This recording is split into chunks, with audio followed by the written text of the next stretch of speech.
Coming up in this episode of the new Haverlock Hunters. Tell me, Horsemaster, why is it that anyone would pay twice the cost for glue that has bits of horse in it? Pardon Hairs me? and such. Why would you pay more for extra? You're asking me? It's full of horse, you numbskull. Very happily retired on my farm, unfortunately dragged back into, let's say, our present company. As you can tell, it is great company. There's once again 1.5 sausages in the room. The Gibberling quickly grabs the whole one. Oh, no, give me that. Trying to see what genitals the frog person It was has. talent plus genius. -2. Minus, well, I'm not going to see anything. I saw nothing. I critical glitch. Okay. It is good for a child to learn fear very early. Now get inside my horse robes. You're smarter than I thought you'd be. Well, you're dumber than I think you are. All right, good one. He might have a heart attack You later. could have given him a truth serum. You could have given him something that could have given us the answers.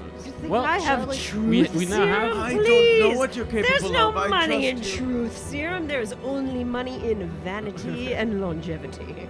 Drink in moderation, keep your wits about you, because people will want to take them otherwise. Is it not amateurish to attempt such a crime in front of so many potential witnesses? I knew it. Case solved. Just it some Alan guy. Bunster? Let's move on. I'd Well- want to shoot Egbert, I understand. I'm Those- a detective. Why would anybody want to shoot me? You haven't been a police officer very long, I see. They are very dead. They had too much cock. Good morning, Gibberling. Please follow the red line on the floor until it terminates. The children will help you into the grinder. You see from your vantage point as Egbert gets blasted and flies backwards.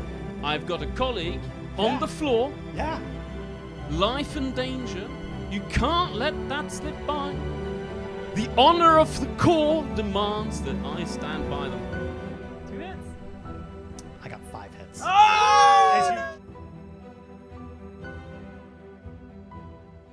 And now, for our feature presentation.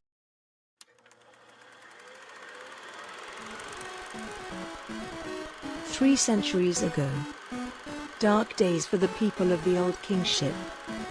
In those days, the roads were stalked by dogmen, the nights were ruled by vampire, and the woods belonged to the fey things on the hunt for lost children. Meanwhile, the kings of Old Haverlock waged war with their neighbors, seeking vainglory, and abandoning their people to fear and suffering. Of course, that was all before the flintlock, before blood thaumaturgy, and before the hunters. The first hunters came from an unlikely handful of fishing villages. Their tactics were crude, but with each generation their craft was perfected. Within 100 years, hunters would drive the dogmen south, tame the vampire, and convince the fey things to leave our world. With their success, the fishing villages flourished, and had turned into a small city. But all was not well, for while the commoners rejoiced, High King Gors grew jealous. From his seat of power in Old Haverlock, Gors declared war on the city. He boasted that he would meet the hunters in the field and destroy them. But the hunters did not meet the High King in the field. Instead, they met him in his bedchamber, where they put a bullet in him. The line of Old Haverlock was dead. The city was free. And so, to fit its newfound place of prominence, the city took on a new name. New Haverlock. Since then, New Haverlock has ascended to the forefront of trade and heavy industry, but wealthy as it has become, New Haverlock is in peril, and it is the hunters alone who can save the city. Let's hope they don't fuck it up.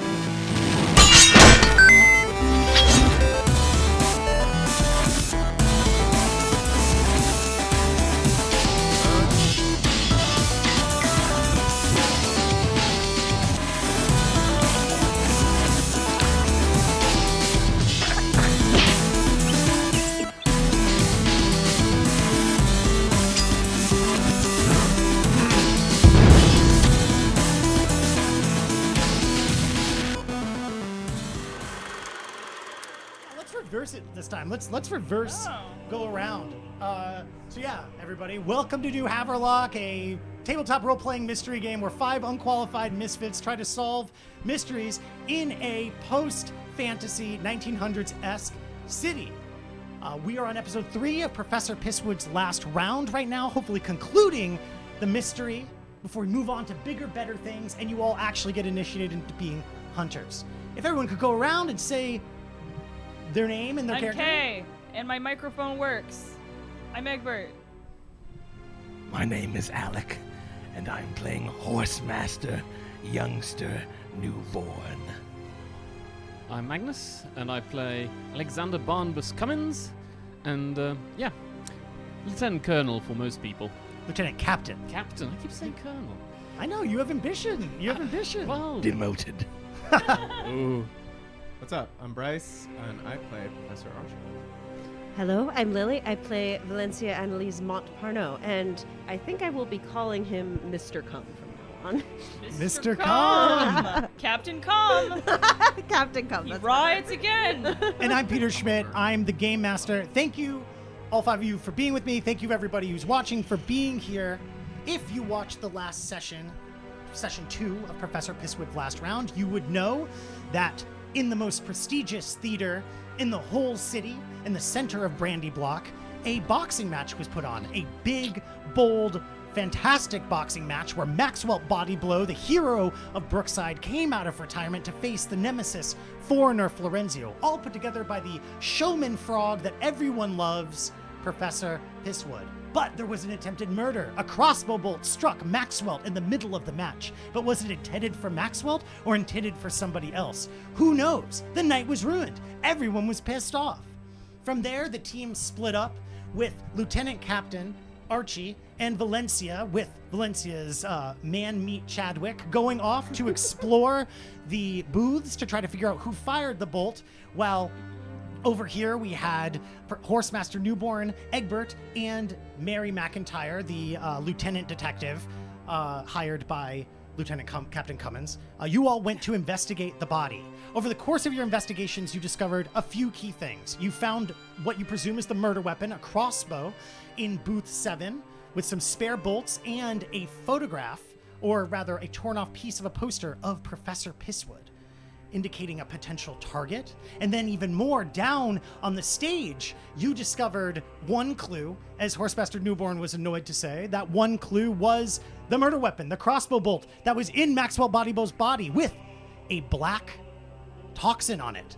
One that is particularly deadly to Marrowine, but actually somewhat helpful to Avani or the Humane. That toxin almost got all over Egbert's fingers, big leech toxin, and made them frightfully dry. There have been lots of other conversations with other characters, Desmond Day-Lewis for one, and Dr. Baby Lovechild, and Usher. Plenty of editing of the documents showing who is sitting in which seat. But so far, the mystery has not been solved. Where we last parted, everybody was meeting up in Maxwelt's penthouse room, where he was laid down on the floor to recover, while Horsemaster and Baby Lovechild decided to drink, and Egbert laid down in a bathtub because they couldn't help themselves. The rest of you were arriving up there just to meet up with the rest of your team before interviewing Professor Pisswood and the Foreign Florenzio, who are still on site, when Charlie Fox, the Black Bagger chief himself, came to inquire about Maxwelt Bodyblow with 2 of his Black Baggers in tow. There was a bit of scrabbling of jurisdiction, and that's where we ended it. Because one thing that was apparent is that dear old Bodyblow did have a previous career. And what was that previous career? Well, he used to be a black bagger himself. Right, so is Charlie Fox just here to talk to an old colleague, or is it something else? Now, before we start playing, does anybody else have anything they want to talk about, finding or doing last session that I forgot, or that they want to highlight for themselves? No. I guess just clarifying, like, black baggers are like vigilantes. Are we gonna find that out? Why don't Magnus? Would you like to explain? Well, yeah, I don't know exactly what that is. So you've got one of the rougher neighborhoods where the prison's set out. And in there, you've got some rough people who need to mete out rough justice. And they're not that particular about exactly where that rough justice is like being taken from, going to, or involving. So there's often a bit of friction between, say, honourable policemen like, say, myself used to be, and the black baggers who were slightly more...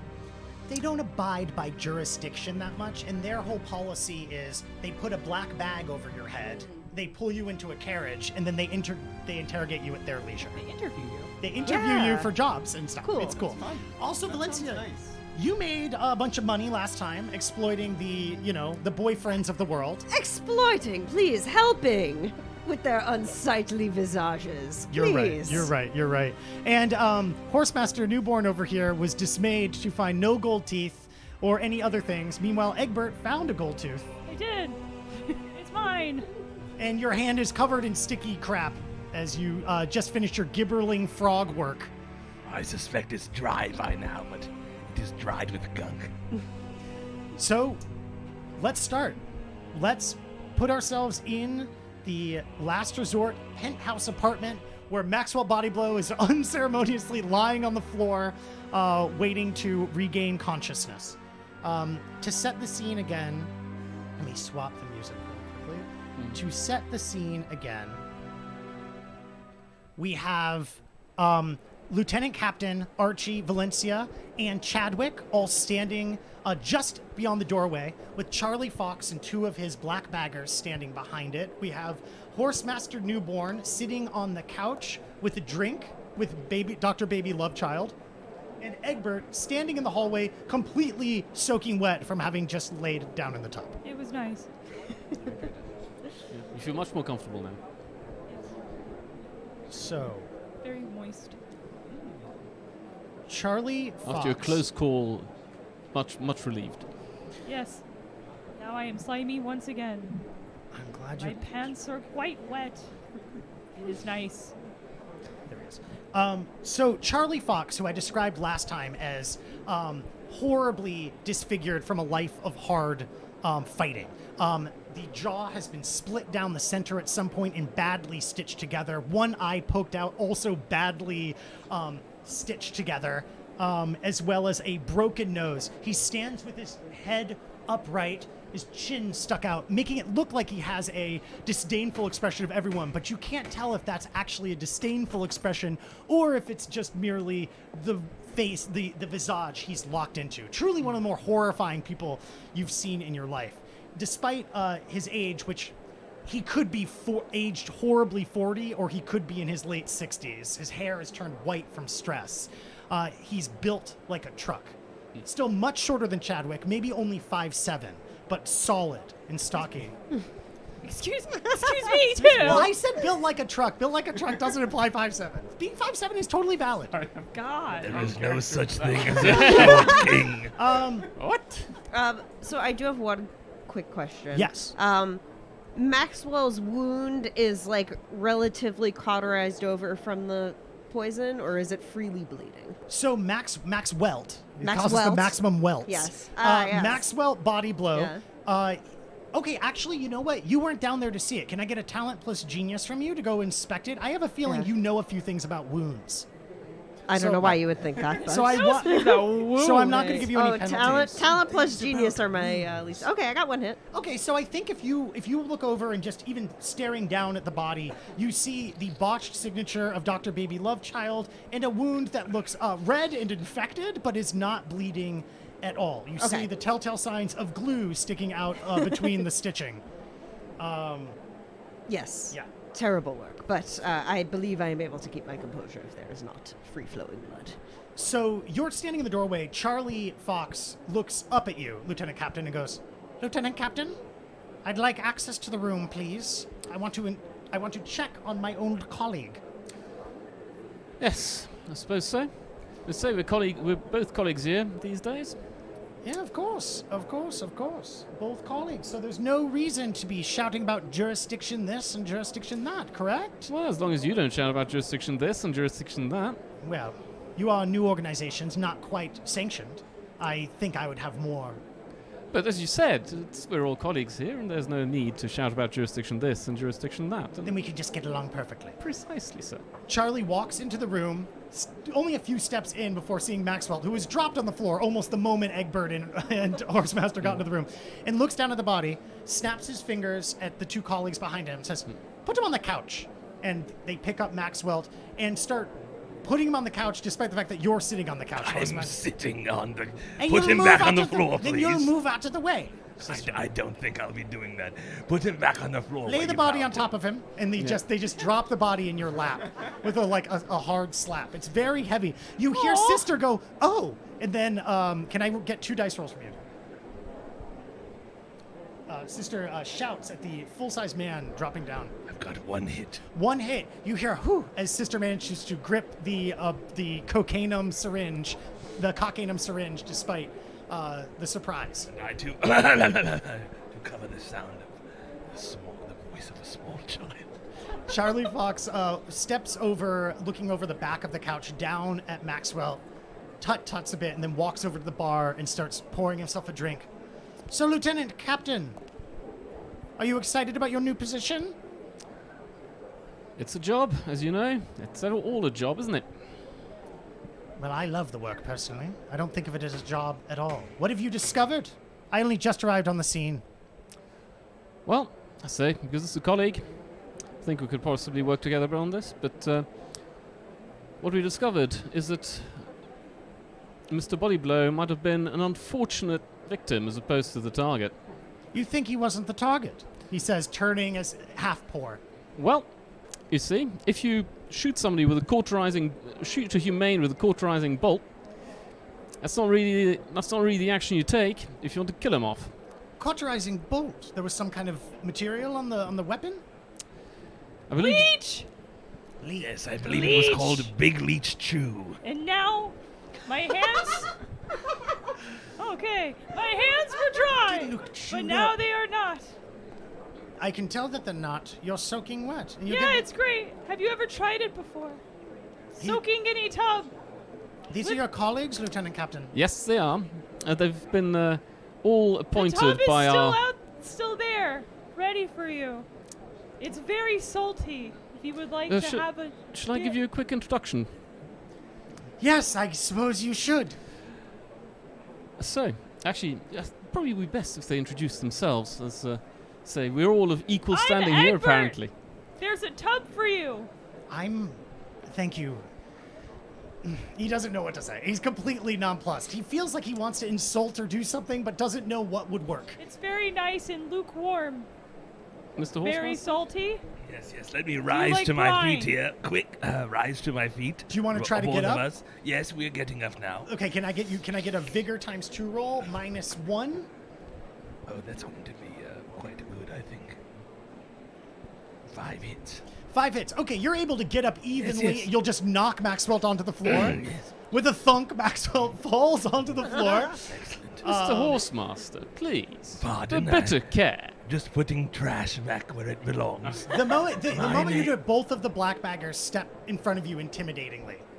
Pardon me. They stand. Gentlemen, are you not impressed by a man of such size as I?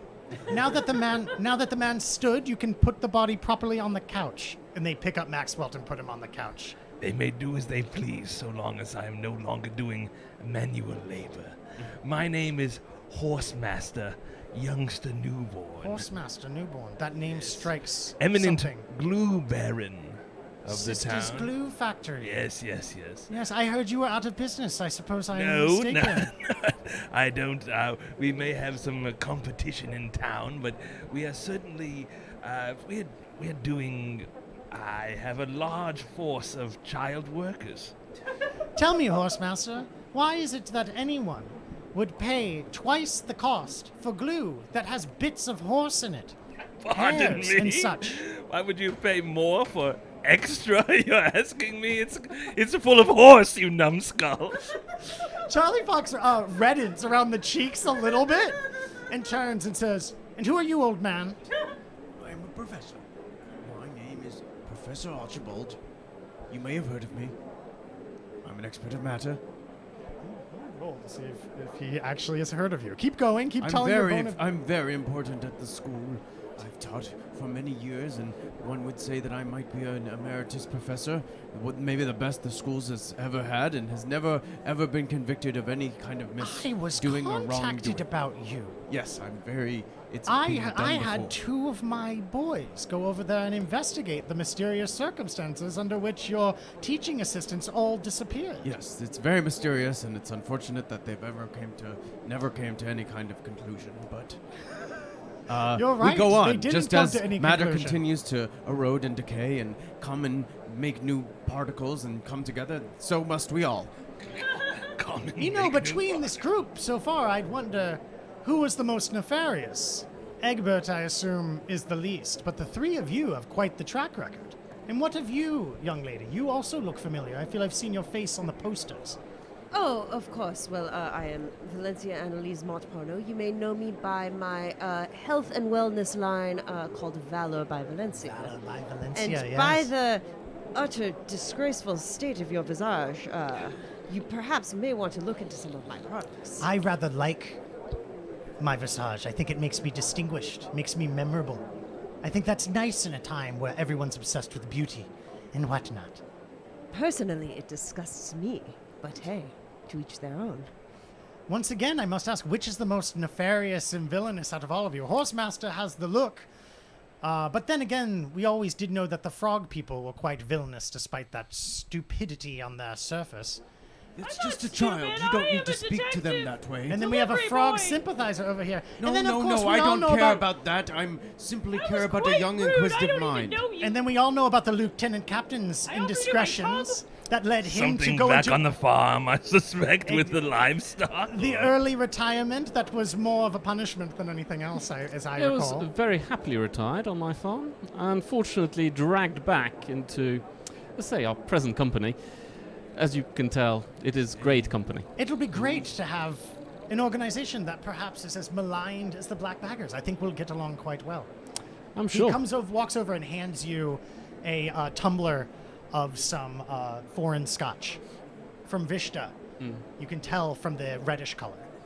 They say that How those thick is that it? can't do It's very, teach. very thin. That's how Those you that know it's can't expensive. teach Ah. farm. Whoa. He's made fun of the policeman. I'm sorry, I missed it. Could Well, you say it you again? missed it. Repeat it. It simply would be in poor taste. Can I get a talent times 2 roll? Yes. I think it was quite funny, but I don't Oh, but have take a much -1 talent for your myself. injury, please. Oh dear. Well, I got 2 hits the first time. Well, I guess it's only let's- 1. Okay, you got 1 hit. Well, you got 1 hit. You do not quite notice as after insulting the lieutenant captain, Mary McIntyre walks over to reach for something and stomps on your toe. Really hard. Can I, Do I feel it? you take 1 lethal Oh. damage. God. Enough of this. It's a big damage. stomp. I don't Quite think a I can stomp, take. yeah. I And literally he goes, don't think I can take much I'm more. so sorry. I self-inflicted wounds after trying to do those cool party tricks. I think I only have 3 health. Do you want to go lay? Do you want to sit down? I do want to lay down, Okay, yeah. Why don't, you can lay down next to the body or on the floor. but there is a mystery afoot. I don't think I can rest for long. So Charlie says, so, what, you believe that somebody else was the target? Who? Is that- A Merowine? Egbert, perhaps? I'd want Well- to shoot Egbert, I understand. I'm Those- a detective. Why would anybody want to shoot me? You haven't been a police officer very long, I see. She hasn't. He hasn't. Very much. He hasn't been on officer very long at all. Yes! Fresh recruit. All of them. Yes, we're not quite sure, I think. So, Well, Merowine are tricky that way. I think they're all of the above. Or none of the above. What is it? Both. How derogatory do Ah. you want to be? Derogatory. I feel Yeah, like I'm you being could call- perfectly You civil. could call a frog a... well, good. in any case, Do you have a list of frog I won't slurs? bring them up in present company. Full of, the old man is a sympathizer who's full of frog slurs. I Yes, see. I'm full of all... I'm old. I'm full of every slur there is. You get a +2 on all slur rolls. yeah. So, any other evidence you have? Well, there was with a murder weapon, a poster of the other prominent Marilyn around and on stage. Professor Pisswood. Is Pisswood still on premises? Yes, and apparently still alive. And kicking. He turns to the black baggers, snaps his finger again, and one of them leaves the room. And bring him up here unmolested, please. Or mostly unmolested.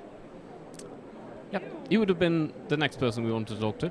Oh, perfect. Then we'll talk to him together. Is there anybody else you want to talk to? I have one more who can go. Yeah, we probably should also see if Lorenzio has saw anything. The foreigner. Well, Yes, we look quite good right now, saying, we were going to speak with him next, I promise. He snaps his fingers and the other black bagger leaves. And then Charlie Fox looks at all of you and then says, I wonder about this idea of a second attack. Did you think about perhaps subterfuge of some kind? It seems fairly, well, at the same time, fairly obvious that the attack was for Pisswood based on what you acquired, but also too obvious, possibly? Did the attack seem amateurish, professional, laid evidence, perhaps? Because you know Maxwelt had a lot of enemies. I don't think there's a single black bagger that doesn't have a lot of enemies, and Maxwelt didn't hide his associations. What's more, he boxed without a what do you call it? A sponsor? He just did it on his own petard. Perhaps there was a bit of time where he had a sponsor, but for the most part, yeah, I don't think people take kindly to that. And then Professor Pisswood's not even a boxing announcer. Being in this match, legitimizing the Frogman in the big arena? What do you think? he was on the poster. So he was Who? He was announcing in the For arena. at least a little while, he said some Well, he was funny like jokes. walking around them and announcing and stuff like that. And like did the jokes in the ring Yeah. beforehand, right? And like Remember he stuff. said That's what I something thought the about jokes being were first told. and then the fighting. I Yeah. thought Yeah. that was Think about very funny. Being hoppy. he was comparing. I think I edited it out of the actual edit, so it's funny you're all talking about the jokes. The frog jokes. The frog jokes. They didn't hit as hard the second I time. thought they were funny. I like it. You thought they You're hit hard senile, the old first man. time. Yeah. Yeah. I mean, surely a professional would know their tools, or even an unprofessional would know their tools better than that. Interesting. So, an obvious conclusion by somebody who was an amateur. I guess an obvious conclusion then, perhaps. I don't know. I wouldn't be so sure. Is it not amateurish to attempt such a crime in front of so many potential witnesses? Unless you're trying to send some kind of message, I would say yes. It could have been a mature-ish message to send to all the people. What kind of mature? Mature-ish? A mature-ish message. A sort of Like your mature teaching message. age? Sort of mature. Mature-ish. You know, it's the opposite of. Some are amateurs, some are immature decision maker. Now, did the shooter not creep out from the front of the box? The Do you door have was any You information on think this? that the people on the other end of on the other side? You think the people on the other side of the boxes would have noticed some kind of creepy crawler down the side of the The boxes 1 through 5 did have a pretty good shot of box 7, and none of them saw anybody Yep. going.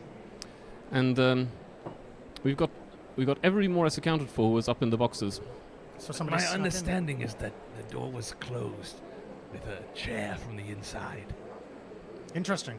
So if no one saw them drop out, then they dropped the chair behind them to slow you down, I suppose. Quite likely. Sounds like they just walked out. But the door So opens into the room. There would be no way to leave and put the door behind you? if you lean a chair against the doorknob and then close the door, the chair will fall beneath the doorknob, and then when you try and push it, Maybe if you're It 1 inch wide. I think Lieutenant Captain remembers a few things. That's good. All that time with the pig shit didn't do you wrong. He's still doing pig shit in my eyes. He's a policeman. well, I'd say it's good Hey. to remember. It's good to You're all That's a very technically funny policemen. joke. You're talking about yourself. No, Detective! We're all I have nothing to bastards. do with the Police. police. A detective is a policeman. No. I'm a hunter. Well, I am a I'm the delivery businesswoman. boy, Do not detective. slander me with a Professor. laborer's role. I thought we were all hunters. That doesn't have anything to do with the police. Well, it's I certainly identify. a technicality. Anyway, This guy doesn't know what he's talking about. Can I we do know what I'm really talking take about. him I've been doing this for a seriously? long time. I have the scars to prove it. I do know what I'm talking about. Yes. Oh, really? right? Yes. Prove it. It's at that moment, like stewing. At that moment, that that Captain Baker comes in with Professor Pisswood and one of the black baggers, both of them having an arm, and Captain Baker coming in and saying, "I brought him." The other black bagger going, "I brought him." Captain Baker going, "I was bringing him already." "Well, I brought him on orders right away, so I did it. Good. And then Wow, teamwork.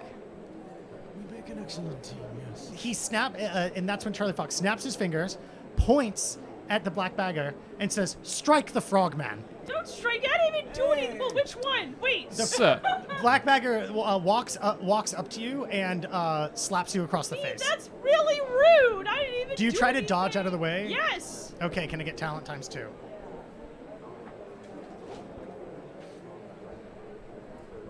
It's just like with a slap. It's not like... 3 hits. Yeah, you easily slap sidestep him. out of the way. You slap... Okay, talent plus vigor. 5 hits. 5 hits. He attempts to dodge out of the way, and you slap him firmly enough that he takes a couple steps back and That staggers was into the wall. very rude, and I don't appreciate that. Charlie Charlie. Fox's lips curl. The black bagger, you see for a second, like a truncheon slide out of their sleeve, and then Charlie Fox gives the black bagger a look, and they, still holding the truncheon, stand back up, massaging their jaw a little bit and looking daggers at Egbert. Charlie, please. I know that... Control your frog, man. I'm in control. You went for me first. Egbert. I think it's only fair. Egbert, I get one little it's slap. fine. It was a very tiny slap. The- I don't understand why he's so upset. The slap is not the point. Then why am I getting slapped? You shouldn't be getting slapped. That's why I said, Charlie, please. Certainly, this seems inevitable when we have decided to elect a frogman as our leader. Of course, your these kinds leader? of things happen. The frog is the leader of this group. Yes, they are one of us. Lieutenant And Captain. if you lay hands upon the hunters again, we may all retaliate. Lieutenant- And we outnumber you, I think, sort of slightly. Sir, Mr. Horsemaster, please. 6. I don't want to associate with We are these people. technically They're 7, and stealing I our believe clues. Chadwick counts as 2. Yes, They're you're taking right. our He's information. behind He's so you, and rude, it's and I hard don't to understand. I remember didn't that even he's... do anything. I hardly want to collaborate with you. Dear colleagues, I offered please. the tub, and this is what I get, a slap? Egbert, Very rude. I think he's rude. Mr. Charlie Fox is... I think he's rude. Am I alone He's here? ugly, too. There's the clue here. Mr. Charlie Fox Certainly ugly, is yes. a I would agree very there. useful person Is who he? knows very many things. I don't know about that. Well, that Lieutenant- is something which we'll all learn together, I'm sure. Lieutenant Captain, I appreciate it. I'm surprised you would come out of retirement and not even command your new organization. Well, command is not always the best position, as you well know. I suppose if you want to get your hands dirty, I got tired of that. Go on, interview your man. I want to see you in action, he says, and he steps away back toward the bar, and he beckons his colleague to go over and walk with him. Captain Baker sort of lets go of Professor Pisswood, who's rubbing his arm. Let me switch over to Professor Pisswood. He's rubbing his arm, and he goes, "Oh, gee, I was in a time bath. I was trying to get all this stress out of my body, doing all that, and you pulled me out." You see now that There's he's... a bathtub full of brine over here. Oh, well, thank you. I might... Can we perform the interview in there? Yes, I suppose so. It's been a funny enough day already. Charlie Fox is like, Jesus. Like, God, my God. Like, grabs his head. And Pisswood goes, fantastic. And then takes off the blouse and boxers he was wearing, full nude, and then walks with big steps across do the we room. see?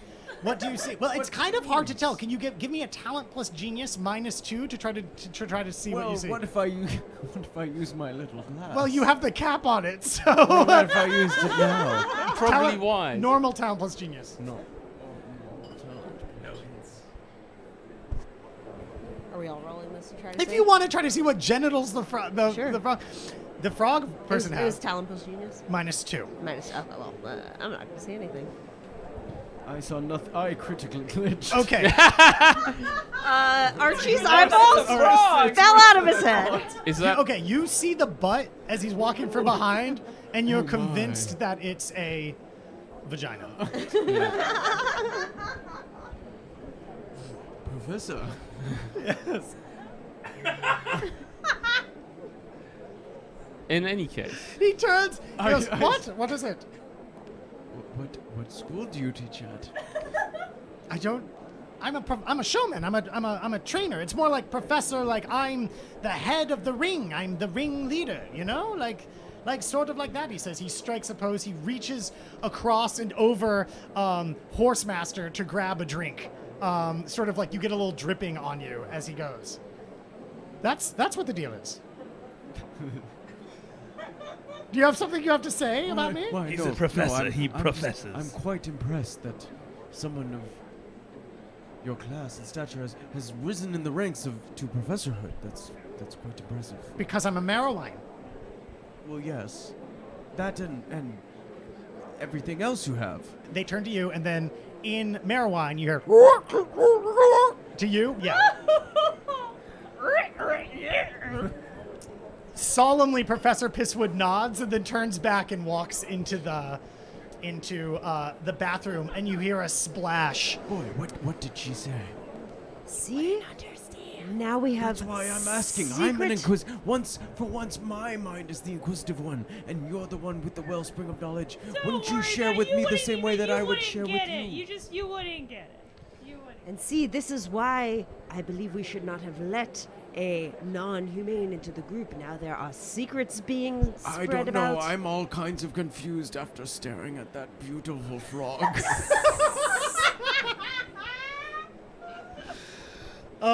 Do you go with Professor Pisswood into the bathroom? Yes. So if all of you go I'm- in, it's I'm- rather I'm Professor cramped. I did I too. must- I just go with the tub. The tub's not big enough for both of you. That's okay. Okay, Professor Pisswood, the moment you start walking for it, scrunches up to make room for you. It's just clearly just like I ready. still keep all my clothes on. Yeah, so you're both sitting. Do you have the magnifying glass? What is this boy doing? What are you looking at with the magnifying glass? Why?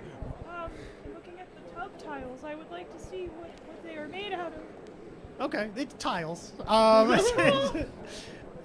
So Who allowed the young man to get into the tub with her?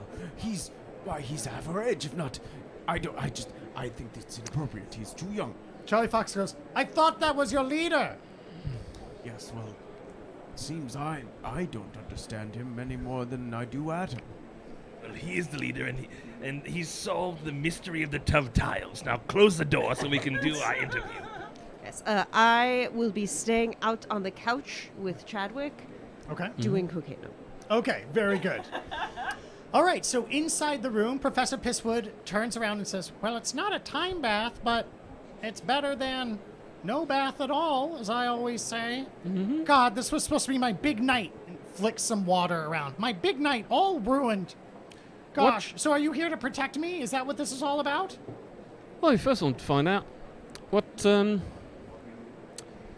why somebody might want to ruin your big night, and who might have done it. Well, I presume they ruined it incidentally by shooting Maxwelt. Is that not what you're thinking?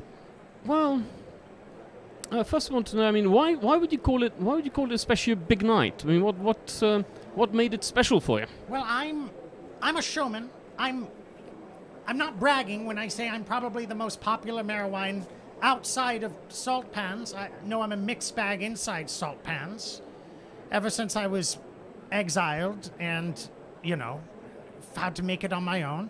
But I don't usually get to do the big theaters or things like that. And this is the biggest theater in the whole world. This was my first night. Usually I'm out in the night market or got some godforsaken tourney show in Center Market, or up in Latchtown or Moat Rest or some other city that's not even New Haverlock. This was my big night. Maxwelt Bodyblow coming out of retirement. I don't even do the boxing scene. That's usually round up by Big Lips and all of the other announcers that run those shows.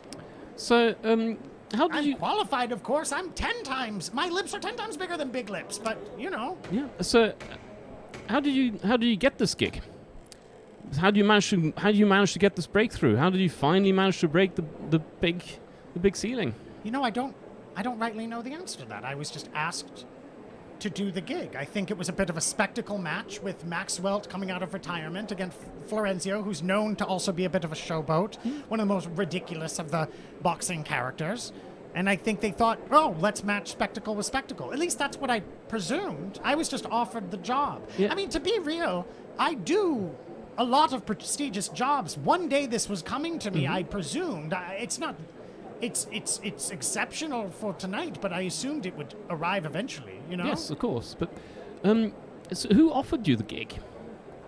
Offered me the gig. Well, it was the conservatory of the museum. It was not museum, of the theater. It was the round kind of like organization for the arts. Basically, asked me to do the gig after Maxwelt announced that he wanted to do one exhibition match, which Maxwelt, as far as I knew, it was to join some other organization, some last hurrah before taking on some new expedition. Did he actually ever talk to you about that?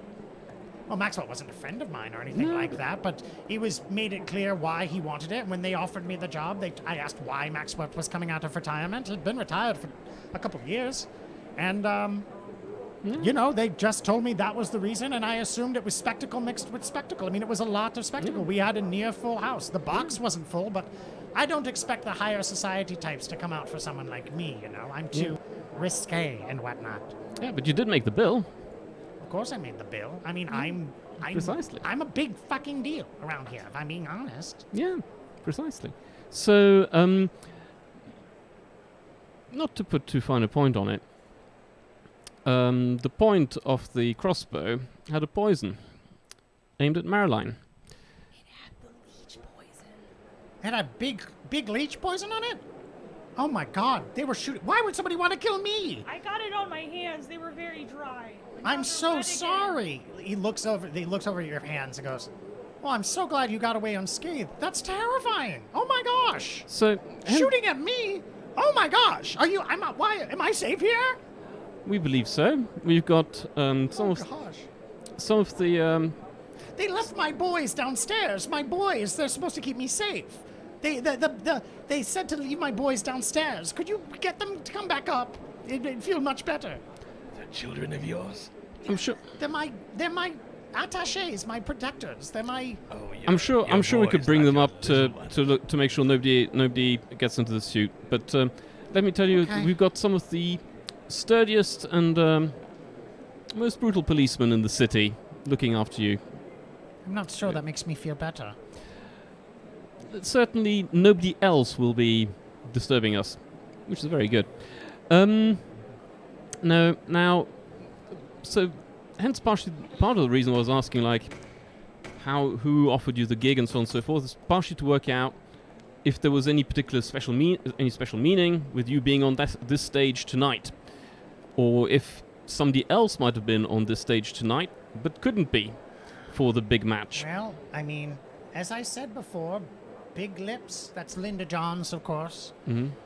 She runs most of the announcing, which means she runs most of the exhibitions. But even Big Lips has never done this. The night market, Alabaster's joint. That's where they do the boxing matches usually. Out here's plays. That's where they do Frog and the Lady or The Good Harrier. Things like that. Classy things. Not this spectacle stuff. Not the stuff I do. Not the stuff Big Lips does. Usually I stick to freak shows and wrestling matches between starving children and things from other nations. Like that's my bit. It's a bit more exotic, a bit more exciting, a bit less, I guess, classy if you want to put it that way. But the night market's the night market. You get what you want. You want to see somebody who's a debtor work off their debt by fighting 17 sting wasps at the same time. If they get stabbed to death, the debt's good and it passes to their children. They kill it, well, the debt goes away. So far, no one's gotten out. People have gotten richer. It's a good gig. Yep. So Big Lips, I guess, could be upset that I got to be on the main stage and in her domain, or I guess even Grok Brown. I'm sorry. He says, pointing at you. I imagine you still live in the Salt Pans, but Grok hates me. Grok, you would know, is the district representative of the Salt Pans. Grok is extremely controversial, mostly in the way that Grok was able to unify the Marrowwine vote to actually elect a Marrowine in a district where there are plenty of humane much richer than Grok Brown is. They attempted to oust Grok Brown, and the result was that the same contingent voted to keep Grok Brown in. Grok Brown is often maligned by the humane as a organized criminal, both for the voting and other things. Unlike all the other representatives, of course. Right, who are upstanding capitalists and or racketeers of good rapport. Precisely. I mean, Grok could have done it, or Alabaster even. I had contracts with Alabaster. This was an exception here. Out Did here. we not see Alabaster this evening? Indeed, he was overwatching the match from a box pretty distant from the action. But didn't he also run out of the stadium faster than anyone down those stairs as soon as we leave? I wouldn't quite characterize it that way. He left as he would have done. He saluted you on the way out, if you recall, Lieutenant Captain. Yeah. And you mentioned then that you know where he is if you need to interrogate him. I think if Alabaster was involved, we won't see his fingerprints anywhere near the scene, and there'll be somebody else who will have done everything necessary and would be the person to take the fall. Shaking a little bit in the water that's getting brinier and brinier by the second. That's the good stuff. The professor sort of stands up and says, "Am I free to go? I'd like to leave. I feel I would feel much safer with my boys in my home. I can give you my address if you'd like. We'll send somebody along as well. All right. So, and again, as the shooting occurred, did you just, since you were also a witness, anything you saw? Anything that sprang to mind? No, I was just commentating on the match. I was excited to see the final finale. I was excited to see it. There was a whole thing planned. A dance routine, and the band was going to come back out. When I first heard the sound, the thunk of the bolt, I initially thought that was the signal for the band to start playing up. I turned, I grinned, I was excited. And then I turn around and I see the blood. I see Maxwelt hit the ground, and I think, oh God, I'll never work in this fucking Brandy Block town again. So the other quick question I had, I mean, as a performer, of course, like, you're interested in the crowd, right? Like before the show? Well, of course. See, I mean, is the house full? I mean, you yourself commented on the boxes. No, the boxes weren't full, no. Yeah, I mean, was it just a bunch of regulars? Did you see like any movement in the box which wasn't lit? Movement in the box that wasn't lit. Okay, I want you to roll charm plus genius, Magnus. 2 hits. 2 hits. The frogman stops and thinks, there was someone in there. I assumed it was a repair person. I saw them out of the corner of my eye. I didn't look at them. I stops and thinks, you know about Marrowine eyes, maybe? Maybe you don't. I don't, unfortunately. Well, as Egbert can attest, we have a sense of its movement. It's easier for us to see movement than fine detailing. It's so I noticed somebody moving around up there. General bulk and shape, large person, I presume humane, maybe a humane male. I'm not sure. It's hard to tell the two apart, to be honest. But you all really look the same. You all do look the same. Well, we just heard another set of unfortunate comments going the other way, so... But, so I would say, yes, I noticed some movement in the box, but that's, that's sort of how we perceive most of the time. Yeah. But other details other than the general shape and bulk and size, I couldn't give you anything. I'm sorry. You said you saw the general's shape. So off the general shape? Yeah. Who's the general? I don't know. We met so many people tonight. I thought maybe we met a general in the mix. So, and also, do you make a note of the VIPs that were in the boxes? Like which? Normally at the night market, but I'm not sure around here. I'll be honest. Very, very rarely do we see the likes of district representatives or the sort over a night market. Alabaster's common. Desmond Day Lewis comes from time to time. I recognized him. But for the most part... Was anybody else in his box? Desmond? Yeah. Well, Desmond was not He was not in his usual one, but I'll be honest, I don't know what boxes people do. They don't let frogs in here Yeah, normally. okay. That's why you're interesting. I suppose you're someone of I'm some... a delivery boy detective, and I am the leader of this crew. Oh, the leader. Well, that makes sense. They would let a leader in here. They usually let... I'm a leader of Marrowine fame, so they let me in. So that makes sense. Can I leave, please? yes, if you, of course, since it seems that you might have been the target of this attack, or at least your big knight, do have a good think, and if anything comes to mind, that you I'll think send is one of my important, boys to talk to you. Will you be here? we'll be here, or if not, we'll have somebody here who knows where we are. All right, all right. Could you have somebody walk me back down to the changing rooms and the back room so I can meet up with my boys unmolested? I'll get the captain to look after you, I think, and I'll ask her if she can send one of her men along. So he leaves the room, and then he steps out of the room. I'm sure Nice. you all step out of the room. Picks back up the blouse and boxers, puts them back on, and with a nod, Captain Baker takes him out of the room. You Yeah. see that the foreigner Florenzio is off in the corner, arm being held rather stiffly by one of the black baggers standing near Charlie Fox. Charlie looks at you and says, "I overheard the whole thing. So, what do you think of all that?" Not much new info. Interesting.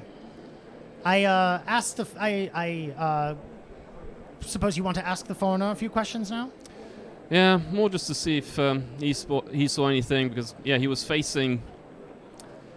I didn't Max. see anything, man. I didn't fucking see anything. I was bad boxing the guy. We were caught in. He had me in a fucking arm lock. He was twisting my fucking dick, and I was just in there, and he was twisting me around, and then thunk. He twisted my dick so hard, I screamed. That's why my voice was so high when I threw my gloves in the air. And then he fell down. I was like, oh my God, somebody put a pen in him. And then I realized it's not a pen, it's a big stick of some kind. It's so sad for me. I looked up to him. I'm from Brookside, you know? This whole Yeah. foreigner thing's a goddamn bitch, you know? I'm from Brookside. I looked up to Maxwell. I know he's one of the best fighters out there. I know I could never fight like Maxwell. I thought maybe if I can't fight like Maxwell, maybe what I can do instead is do a gimmick or a trick or something. So I thought my mama, she had a bunch of fish that she did. I thought I like fish. Maybe I'll eat a bunch of fish I on also stage. like fish. Yeah, so weirdos like this like it, and that Yeah. pisses off normal people like this. Yeah, That's and you all threw I- your glove, which I found, by the way. Oh, thank you. Can I have my glove And I back? left it on the floor. Well, I'll get it. I guess I'll fuck me. I'll get it later. Yeah, then. it Fuck. wasn't a clue. Yeah, I guess. you I were mean, I gonna threw see a it. full It would have been nice if he 9 gave it to me, though. rounds tonight. It's just a kindness. No, you. Yeah, I don't know you either, buddy. You from Brookside? I don't recognize you. If you ain't no from Brookside, you ain't nobody. You sounded different in the ring. Yeah, because I was doing a bit. When I'm Foreign Florenzio, I eat fish. But no, I eat You fish because sounded I like different fish. after that too. Fish are What do you good. mean? You screamed and you ran away. I told you he twisted my dick real bad. That's why he screams so loud and high pitched. I don't do that, man. There I were have no people respect rooting for you. you. You're not ugly like your drawing. Your voice is annoying, and you left refuse in my path. What is this? He did it. He did it. In any case, The blackbacker holds his arm even tighter. Break and it. looks to Charlie Squeeze it Fox and break as it. if to say, did he do it? And he's like, oh, my arm, my arm. He look, couldn't have done it. He was in the ring and he got surprised so much that he screamed. Like Good point. Get an experience point. You pointed out. You're right. The foreigner this is what an Florenzio, academic thinks about. he couldn't have been the shooter. You're very right. Good job. And heal a morale point for being right about something. Yes, thank you. can I cannot for justice, only vengeance. I just share a look with Charlie, just going like, Charlie looks back at you, nods, and looks away. okay, so what's your actual name? Because I can't keep calling you Florenzio. I mean, I'm Luke. yeah. So Luke from Brookside. Yeah, Luke from Brookside. How'd you know? Yes, Sorry. Brookside. Sorry. So, You from Brookside? I can hear it a little bit. I served there for a while. I like to hear it. The Brookside boys gotta stick He together. served sandwiches for a while. If it was, it would have been a good profession. I was unfortunately involved in other business. I was gonna say, Those who like, can't what's farm wrong with sell slinging sandwiches. sandwiches? Like, you never had a sandwich late at night and you go, oh my god, this sandwich is giving me life right now. No, Wait. I don't eat late at night. Oh, must be why you're so fucking trim and good looking. Yeah. Just because I have an extra thing on my side doesn't mean I'm any different than you. Charlie Fox turns and goes, yes, I actually wanted to ask, what's with the 4 legs? None of us understand her. Well, that's just very rude. Pardon? I don't know what Very you rude, Gentlemen mean. man. won't even acknowledge it. In fact, Marjorie I'm says- I'm Marjorie so says, annoyed "I I'm saw going it." to step back into a more shadowy area. Mary said, I saw it. There's a small thing under there. Yes. Yeah, small legs. In any Now, I case, think when you We've refer all to got somebody's small body things as a under our thing, that's when clothes. it becomes a little offensive. Don't be disgusting. I don't have a small thing, says Foreign Florenzio. Yes, I you've don't got have nothing. a small thing, and looks at Valencia. Now.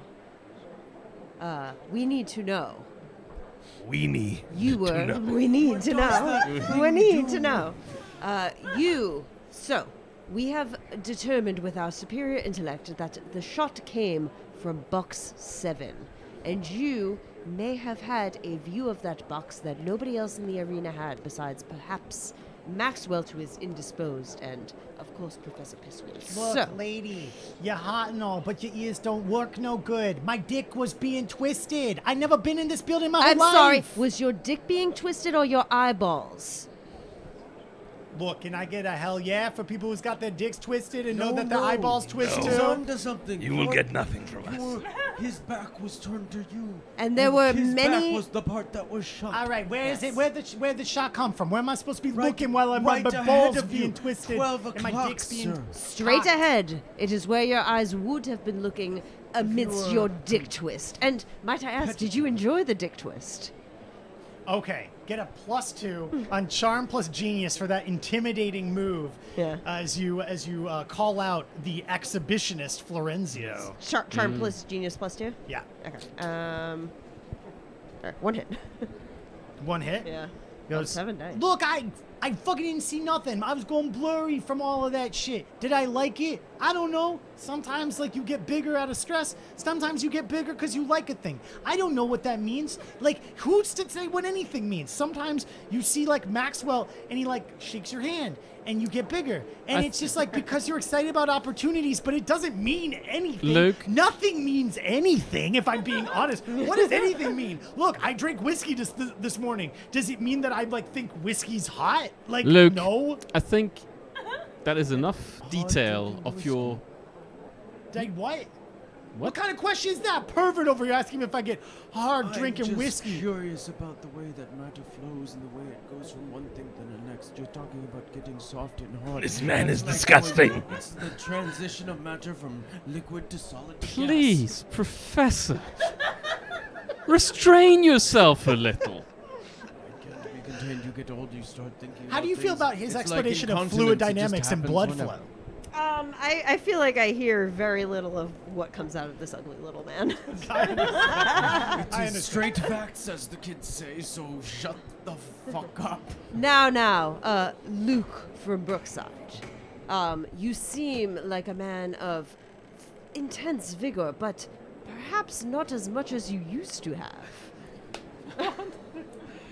What do you mean? Now. Valencia. Well, I have been. Please. I can tell. You can meet up with him again. Shut later. up! I am trying to get information out of him. Let me do my work. Chadwick Now, turns now. around and goes, yeah, shut up, little man. The lady's working. Now, I can tell by the slight wrinkle in the skin on your biceps that they used to be larger than they were. Is this not true? Yeah, they used to be larger than they were, and then I fucking, like, got older or whatever. It just happens. Yes, it's unfortunate, isn't it? Yeah. Now, I have something here called colloidal mercury, which is a invigorating substance that will bring you back to the full potential of your physique. What does this And have to do with the case? shut up! If you provide us with I don't some understand. If you provide us with some information that is useful, I feel like this you're vial... kind of an amateur. Egbert. Shut up, one seriously. moment, please. What, am I wrong? This vial can be yours for free. Give me charm times 2. Well, I got 2 hits on both of them. He looks, he says, can you see it? I will hold it, but you can look closer if you would like.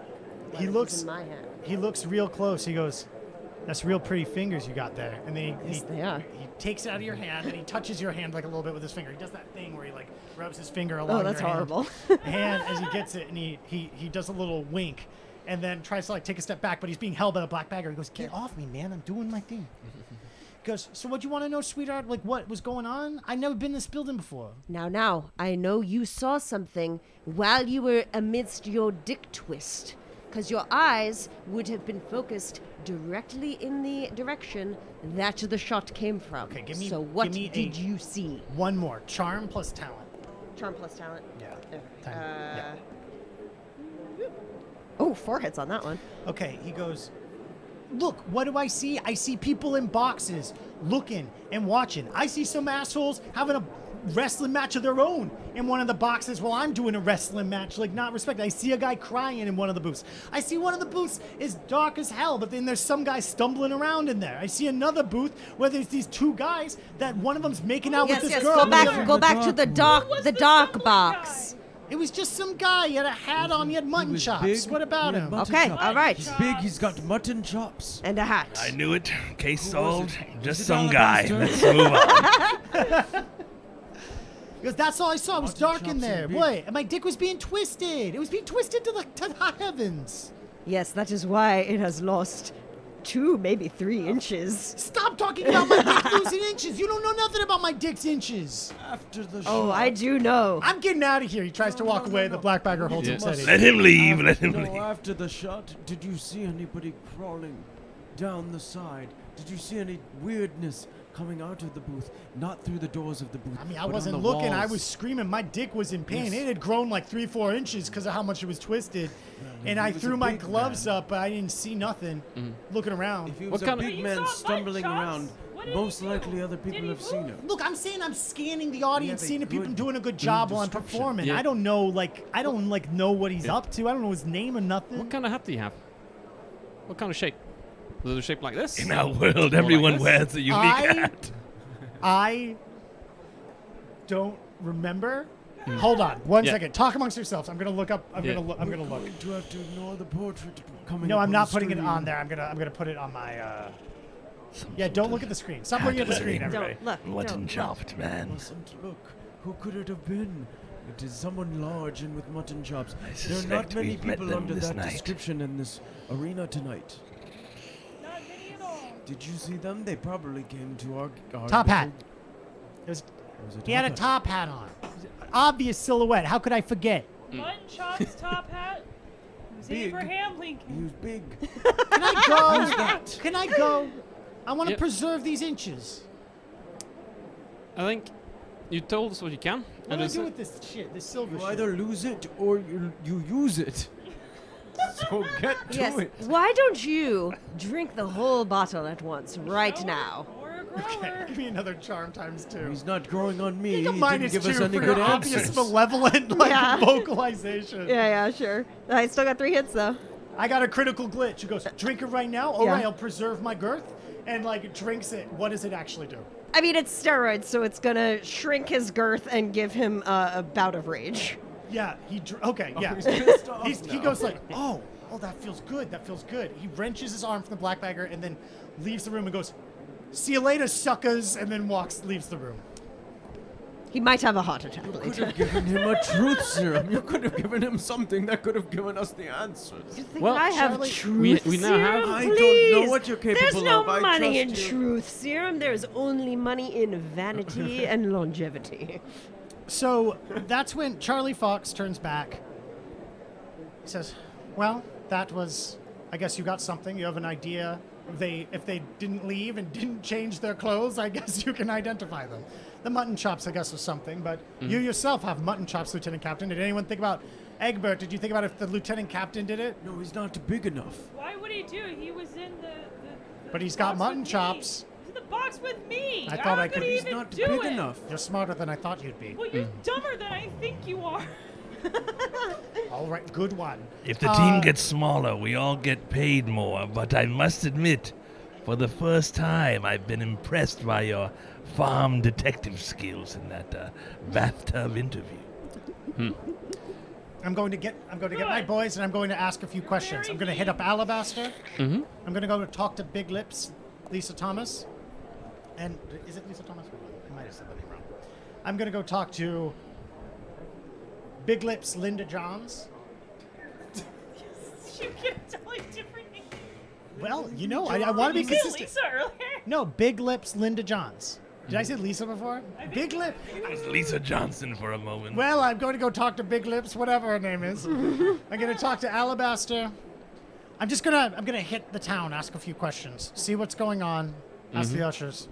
So What's as I your plan, understand it, Lieutenant Captain? You're doing So- all the detecting, and we're standing around. I see. Look, I don't want to say you didn't do a good job. I've got some leads and some places to go from now. So I'm here to if get I my name in solve the this- newspapers, folks. If my boys solve this and we take all the credit, I will, of course, thank you in person, but not in the new Haverlock Rebel.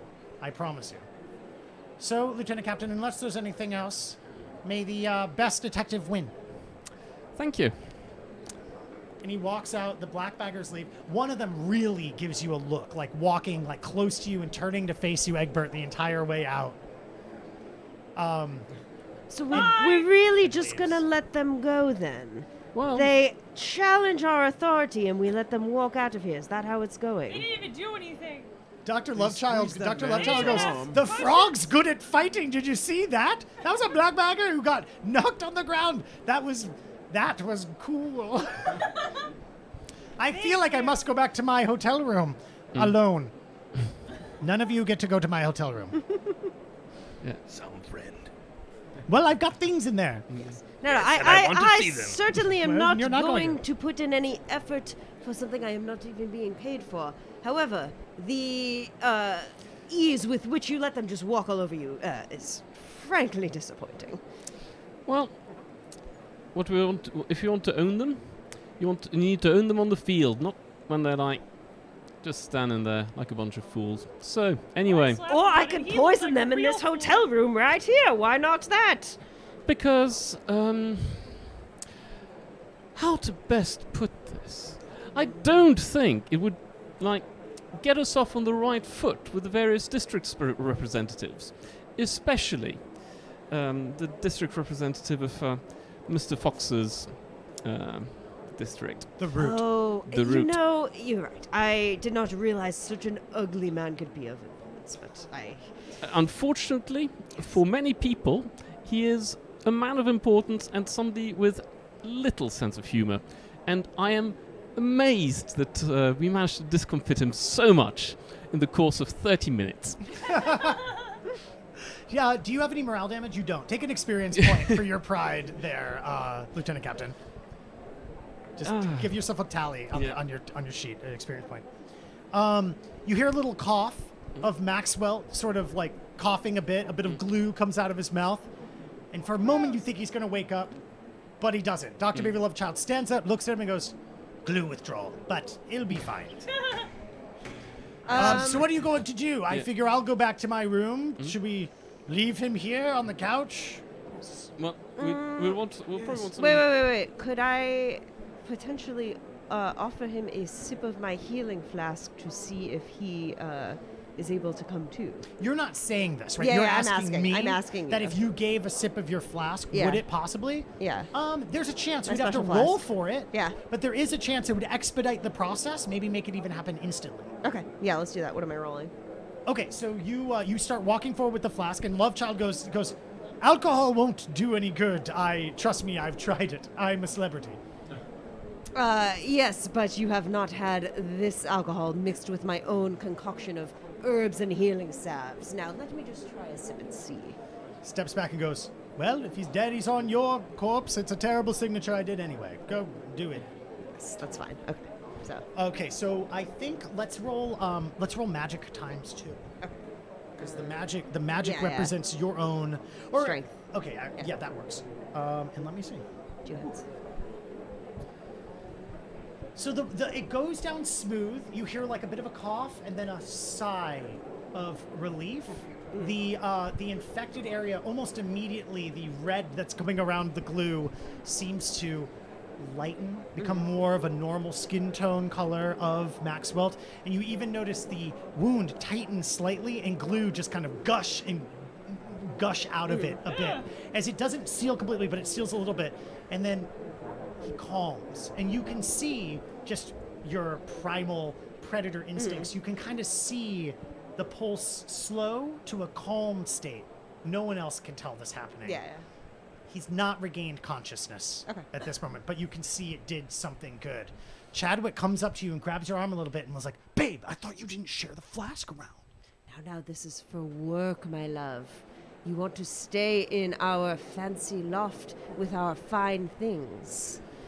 Okay, fine, babe. I mean, you know best, but like, I always thought that was sort of like my thing. And when you share it with other people, it just makes me so raw jealous type. Oh, but I love you when you're jealous. Your muscles get so much larger, Chadwick. I know, but this guy's got bigger muscles than me, and he fights like for a profession rather than being like handsome for a profession. Bigger muscles than you? I don't think so. Look at you. You are huge and magnificent, and perhaps you will get to sip direct from the source later. Oh my god. Natural wine straight from the tap. What is the source? What is this? I'm Babe, sorry, I think what? they're onto us. What are you talking about?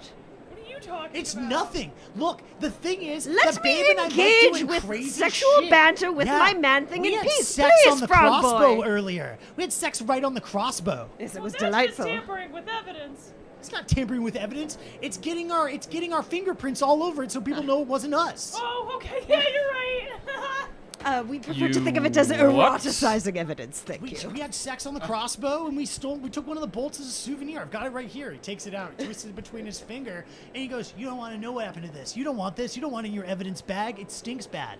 And he puts it in his pocket. And he kisses you on the cheek and goes, "It stinks bad, baby." Yes, it does, Chadwick. So, babe, are we like going home or what? It's getting late, you know? Yes, I think so. I, for one, have done a lot of cocainum, and the release from our previous encounter is wearing off. So let us be gone. Yeah, what are we? Yeah, okay, chill. So what's the plan, Lieutenant Captain or Egbert the leader? So, do you want to check in on the potential rivals? Before Why do we check in on the rivals? because, I think we They should just beat them to the left. curb. If we wanted to have a conflict with them, we could have had it It's also here. extremely late, by the way. Okay. It's like, at this No, you point, gotta it's beat like them to well the past punch. midnight. We have to find this The other- alabaster person first. The other thing is,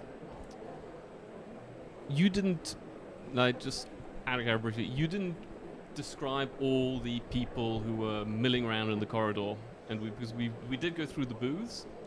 You I mean, it's rolled impossible a for us talent to plus know. genius roll Mhm. that none of you succeeded. Mm. That's all I can say to that. Yeah, no, but so just want to ask, like, now we have that extra bit of information. You all rolled so badly Yeah. on it, you aren't remembering anything. Yeah. Well, I'm going to ask in character. Yeah, go for it. I mean, so now we've got a rough description. Did anybody actually mark something like that in the crowd? Because Like I said, you all look the same. Yes, what am I supposed to memorize the visage of every ugly humane walking through here? Yes, I mean, I'm wearing sunglasses indoors. I can't see so well. Can't see further than my nose without my spyglass. Wow, Doc what a Mary idiot. says, "Sorry, sir, I didn't see anybody matching the description. Or saw too many? I can't even say. yeah, Would an usher know? we'll check in with the ushers. They see many people, so unless they're regular, I don't expect them to clock them. But might as well ask. But they Does were anybody big. walk the guests to the boxes? Because they're VIP. You all Ushers. walked on your own. Yeah. We'll check with the ushers and we'll check with the bouncer. But the bouncer would have seen even more people. Okay, so when you get downstairs to the ushers, you find that the ushers have been relieved for the night, and it's now somebody looking quite stern, more like a hotel person, who asks you what room you're staying in when you walk up. So, we'd like to talk to the usher who was on the last shift. Perhaps not now, but later. Do you know when he's next on shift? Next on shift, I'm not sure, maybe tomorrow, maybe the next day. Definitely, at least, if not tomorrow, the next day, the day after. It's usually night shift, so if you come back here around 4 o'clock, they're clocking in, 5 o'clock, they'll be here. Okay, we'll see. If not, we'll ask Mr. Frywinter to see if he can get us the rota. Oh god, he was a mess when he went out. We had to have 2 people carry him to the carriages. Too much cocaine, I believe, but who can say? Maybe it was alcohol. I don't think it was alcohol. Oh, it could have been the thick whiskey. And the person outside, the copper, is not the same copper it was when you entered. Yeah. Which is he like from the? Is he from the copper from the round? Interesting. Roll. Let's roll talent plus genius to see if you recognize them. Yeah. Even like if they've got any of the like insignia. 1 hit. All right, so you recognize it just as a brandy block blue who's not even standing like bouncer in front, sort of milling around as the tents and festival, accoutrement is being taken down. You know, the big poppers and the jacks are all being put away. They're kind of leaning against a half deconstructed table. They walk up to you when you make their eye. Goes, Yep. How things in Brandy Block? Anyway. Things are fine, despite the commotion. Good night. Yep. So, you want to know who the last person on was? Last person on was? Yeah. Because there was a bit of commotion inside, and so we're one of the new set of people. Usually Barney has that gig. If not Barney, it's Richard. 2 of them, they like it. Cushy gig, they say. Yep. I hate the idea. Yeah. Are they also both out of Brandy Block Station? Is he Barney? I don't know who this is. 2 Barneys. He's Mr. Horse. He's Horsemaster. Don't mind him too much. Horsemaster? Yep. What kind of name is that? Better than your name. My name's fine. My name was my father's name and his mother before him. Yeah. As I said. Barney. Anyway. Good to know. Wait, is no. He based that's the other guy. Sorry. I My name's not Barney. The joke was that they were all 3 Barney, but I thought it was like a policeman's name type I'm joke. Bailey. Sorry, I always forget because I think about Barney, who's my You forget rival. Your name? Look, Is this guy good to ask questions look, for? He I can't have to remember play a his lot of name? characters, and sometimes I don't have names ready because I don't know who you want to talk to. Yeah. So. I'm Bailey. That was Barney, and then there's Richard. Yep. We're Okay. not related. Yep. Are you sure?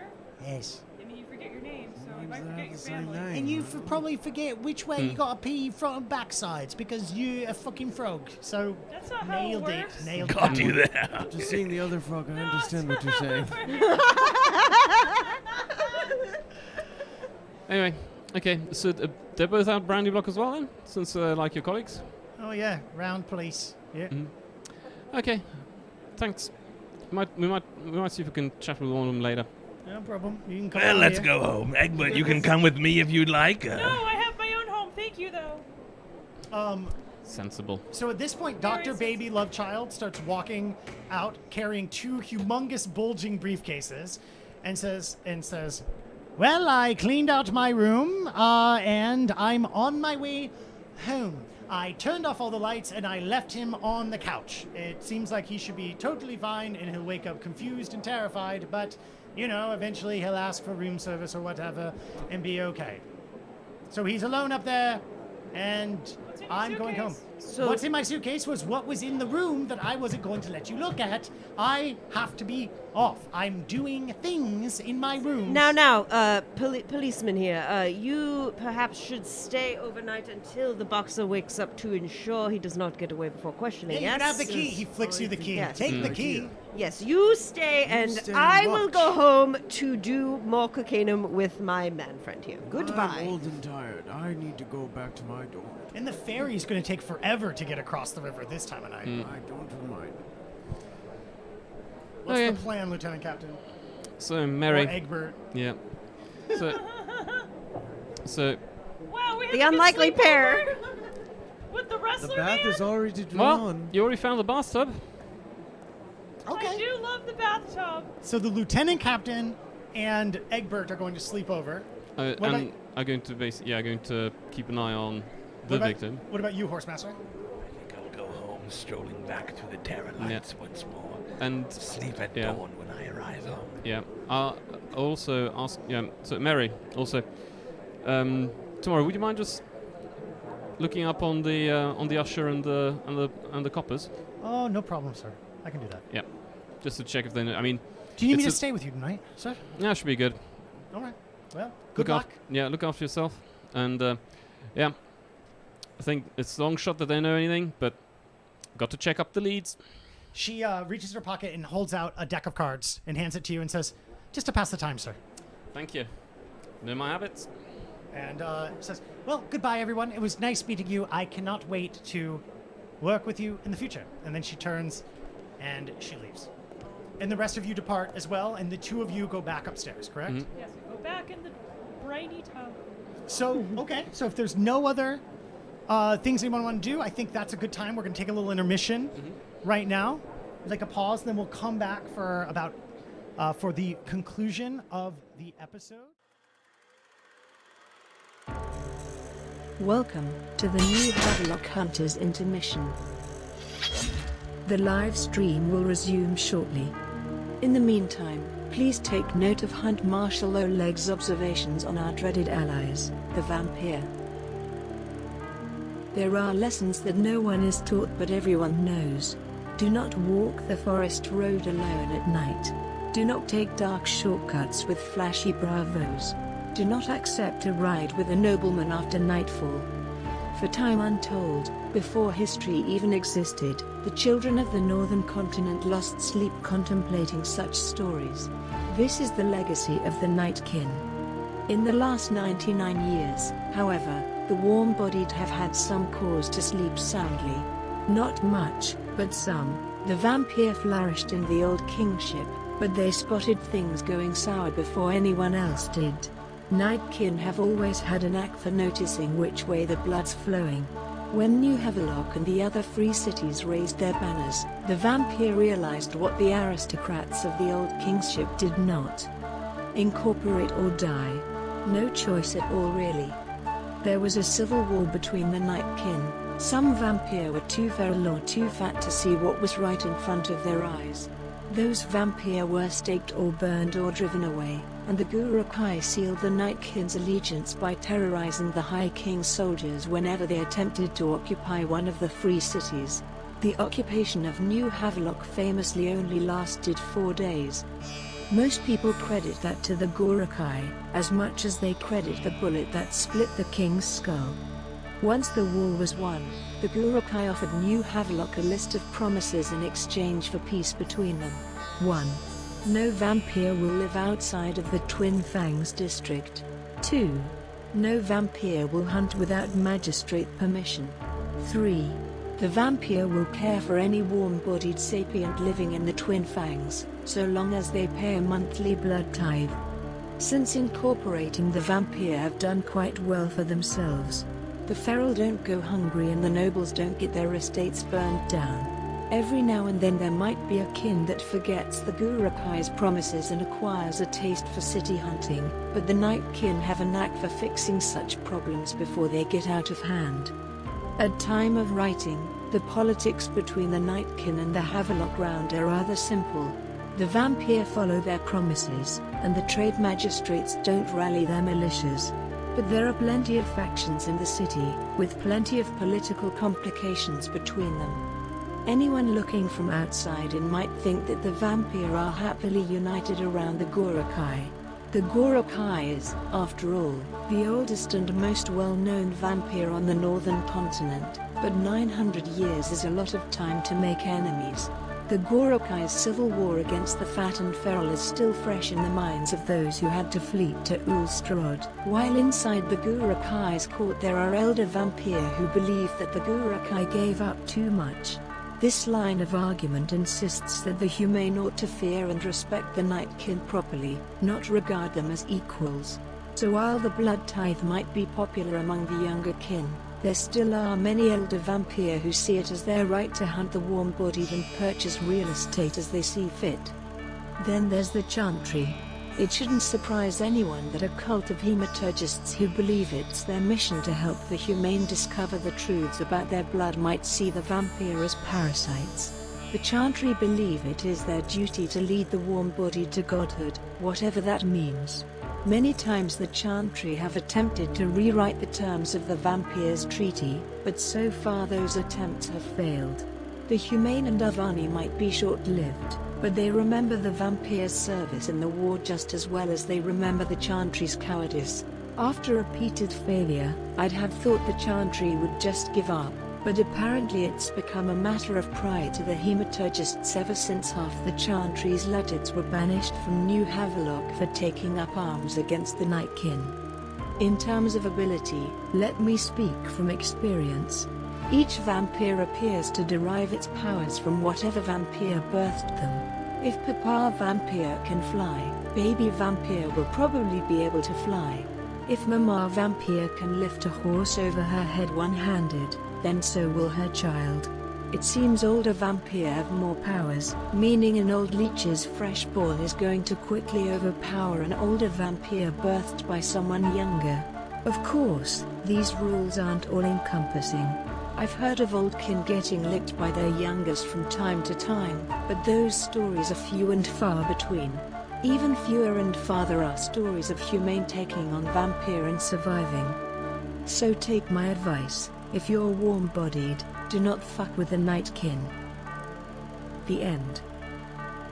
Thank you for your patience and attention. The live stream or another informational intermission video will begin shortly. Welcome back to New Haverlock Hunters, where we just left off.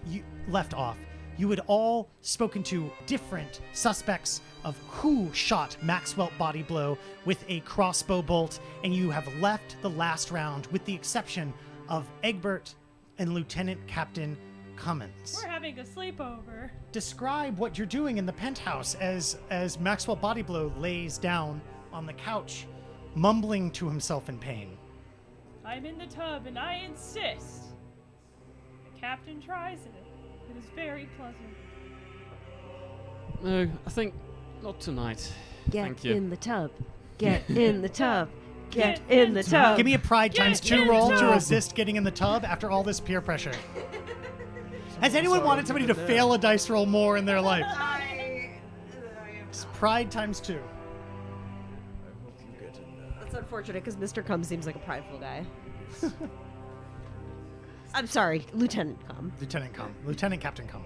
Yeah, Captain Come. Lieutenant Captain Cumming. Captain Come, get in the tub. Four hits, you are more than capable of not getting in the tub. Do you play solitaire, like in the bathroom with Egbert to keep company?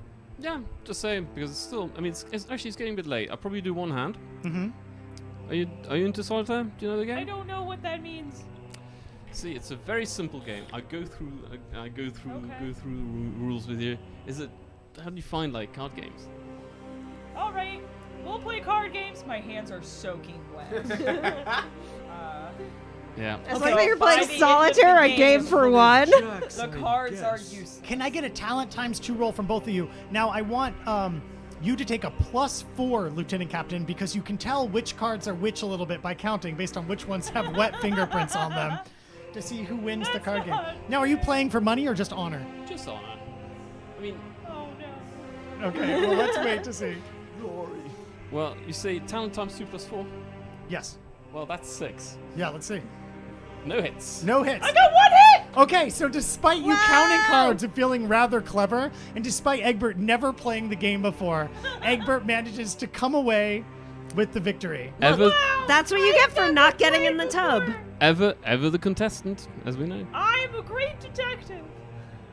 Yeah, it's a So- good game. So, can I get a talent plus genius from both of you as you astonished start packing up these cards that are almost certainly worthless, but you'd feel bad not giving them back to the I've got a fresh pack. yeah. So, what do you want, talent plus genius?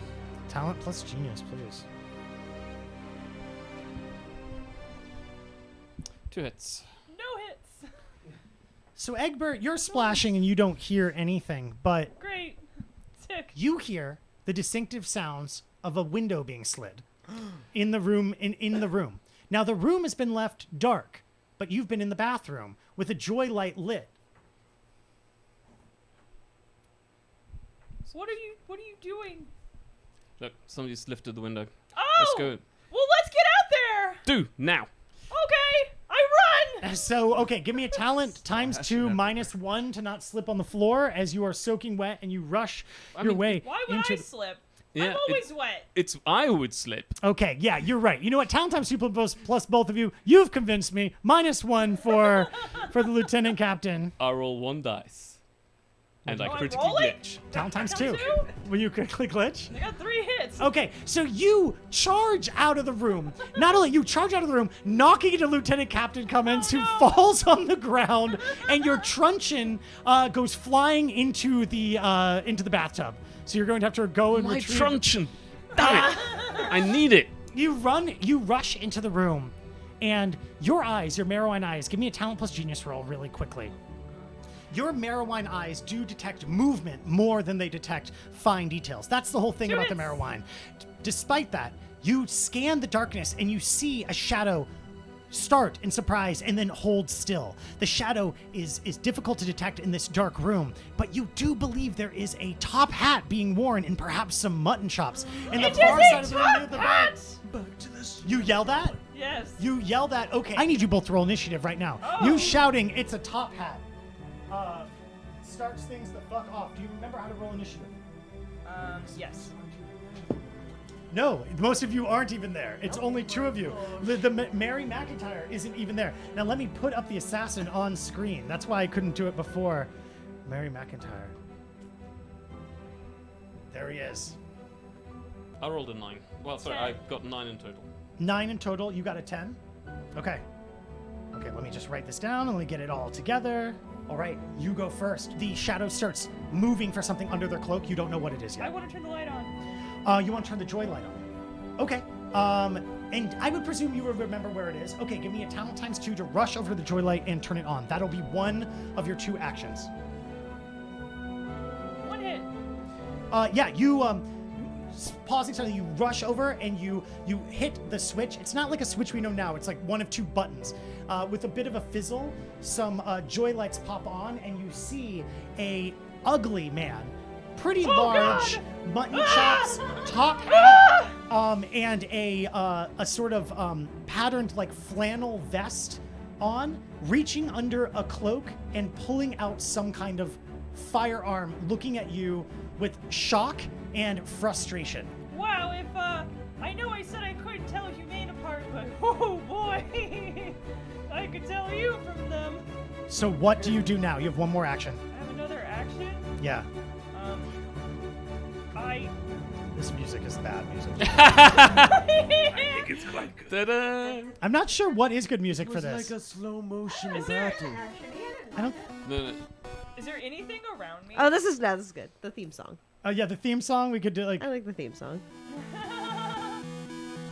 Okay. Battle music. Is Yeah. it? There Okay, you go. fine. I think so. Okay. What were you saying? Is there anything around me that I can like grab? There's a small table with some with a vase on it nearby. You pick up the vase and you attempt and you throw it. Okay, give me a talent plus genius minus talent plus vigor. No, sorry. Talent times 2 minus 2. I need you to do that. Got 1 hit. I am going to do that. 1 second. Turn down. Certainly lots of banging. So you throw it. Yeah. Okay, and you got 1 hit. Yeah. Okay. In the surprise, they duck underneath it. It crashes under the wall behind them. You're still standing up open. It's now their turn. Pulling from under their chest, they pull a snub-nosed blunderbuss, and they fold it onto 1 arm, point it at you, and they say, "Now don't you move there, Frogman." I moved. It's not your turn yet. You can't. It's pointed at you. I just want to say the way the game works, if you move or if they choose, they're delaying their action, they can fire the shot at any time. You don't know about any of this happening other than you hear the crash of a vase in the room. What do you do? I need my club. You go and pick up your club. Well, I pull the chain with a bathtub plug and try and grab my club. Okay, your first action is grabbing your club. You can take one more action to get into the room if you want, or to take cover on the other side of the room. This isn't good. I'm just gonna go back to Adventure of the City. I need an action music, I guess. Yeah. Gosh darn. What do I have with this? It's Battle Tim, baby. Oh. This battle's Enemies to lover. It's a horny We're in this. No, we're in this suit. Y'all gonna have a threesome It's with late this at ugly, ugly night. assassin? Things are getting frisky up there. For now, we'll play the training music theme where there's sword clashes, but it's not really that appropriate. So what do you pick up the truncheon and then what? So then I go towards the door and look into the room to see what the heck like is. cover behind the door and look into the room. Yeah. Okay, give me a talent plus genius. This sucks too. I need music. Man, I never got music for this. Whatever one you had on first wasn't bad. Oh wait, we'll go back to Adventure in the City. That's fine. It just gets a little excited. 2 hits. 2 hits. Okay, you see the man holding the blunderbuss pointed at somebody out of sight who you presume is Egbert. You can't see what Egbert's doing. They're standing nearby Maxwelt Bodyblow. You also notice on them is a rather nasty looking knife at their belt. They have not observed you and do not know you're there from what you can tell. And that's your turn. Yeah. Okay, Egbert, it's your turn. I jump at the man. You jump at them? Yeah. Okay, give me talent plus vigor. Well, I roll Will talent I times die? 2. Use that big, huge body to your advantage. They're getting a +1 because they're aimed. The gun is aimed at you as you jump toward them. Talent plus vigor. 2 hits. I got 5 hits. Oh! As you jump into the air at them, as you jump into the air at them, Egbert's life the was blunderbuss too- goes off, and you see from your vantage point, Lieutenant Captain, as Egbert in midair gets blasted in the shoulder and like about to reach the person, flies backwards. Now, Egbert, what is your armor rating? I can't even do that. I think a 2. A 2 armor rating? Okay, can I get a vigor plus armor rating roll? Not vigor times 2, vigor plus armor rating. 3 hits. You got 3 hits. You take 7 lethal damage as you hit the ground. What's your vigor? 7. You hit the ground hard. If you take damage equal to your vigor, you get knocked on the ground. You are knocked prone. How much life do you have total in your vigor? It should be your vigor times. It should be your 6 plus your vigor divided by 2. So you should have 9. Oh, I have 8. Did you take a damage earlier? I think you maybe did. No. Can I see? At all. It should be your vigor. No, your total is 9. Yeah, you're at 8 because you did take 1 lethal damage earlier. I don't remember when it was, but you did. Probably was the fight with the... With Chadwick. Chadwick, when you got punched in the... No, it was when Chadwick punched you in the eye. Yeah. So I need you to drop down. You are dropping down to 2 lethal left because you're taking 7 lethal damage. You're down to 1 lethal hit point. That also means for every 3 points of damage you're taking, you take a -1 to all dice rolls. So that means that now you had 9 total, you've taken 8 damage, you're at -2 to all dice rolls as you hit the fucking ground.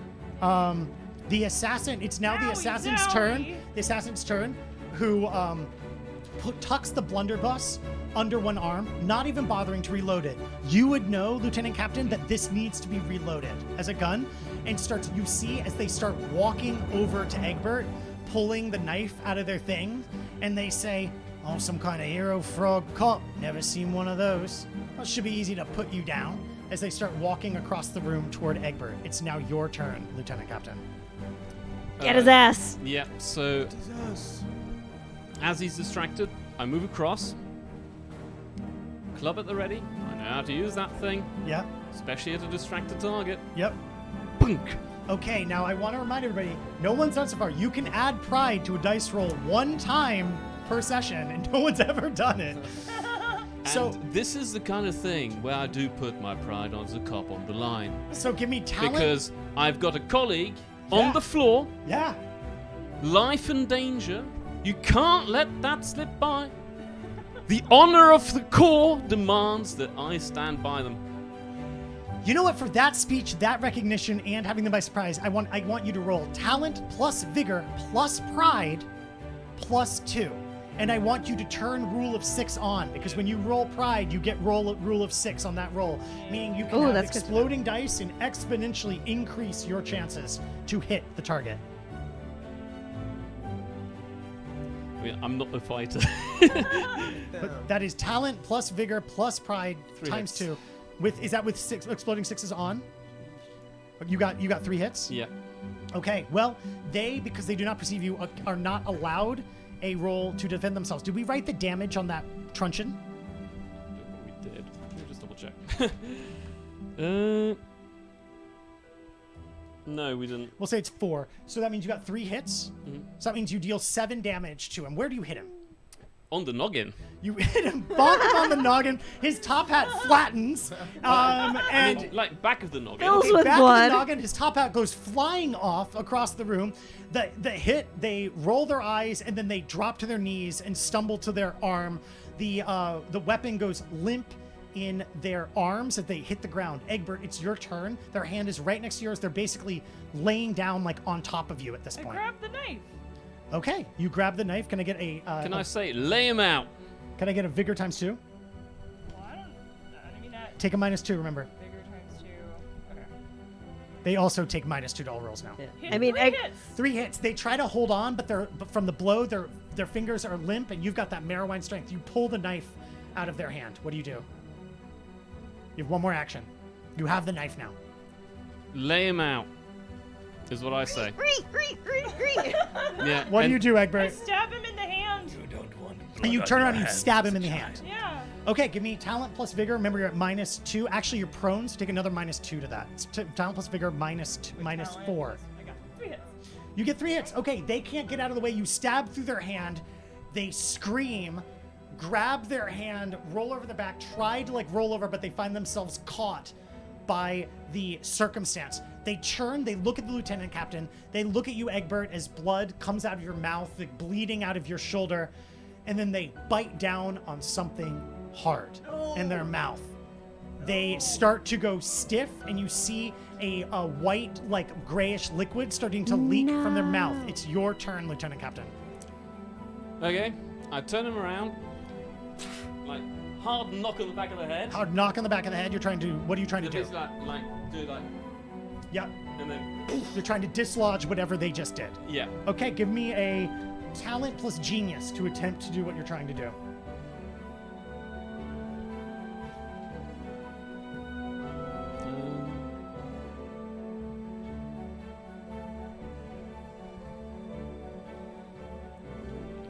One hit.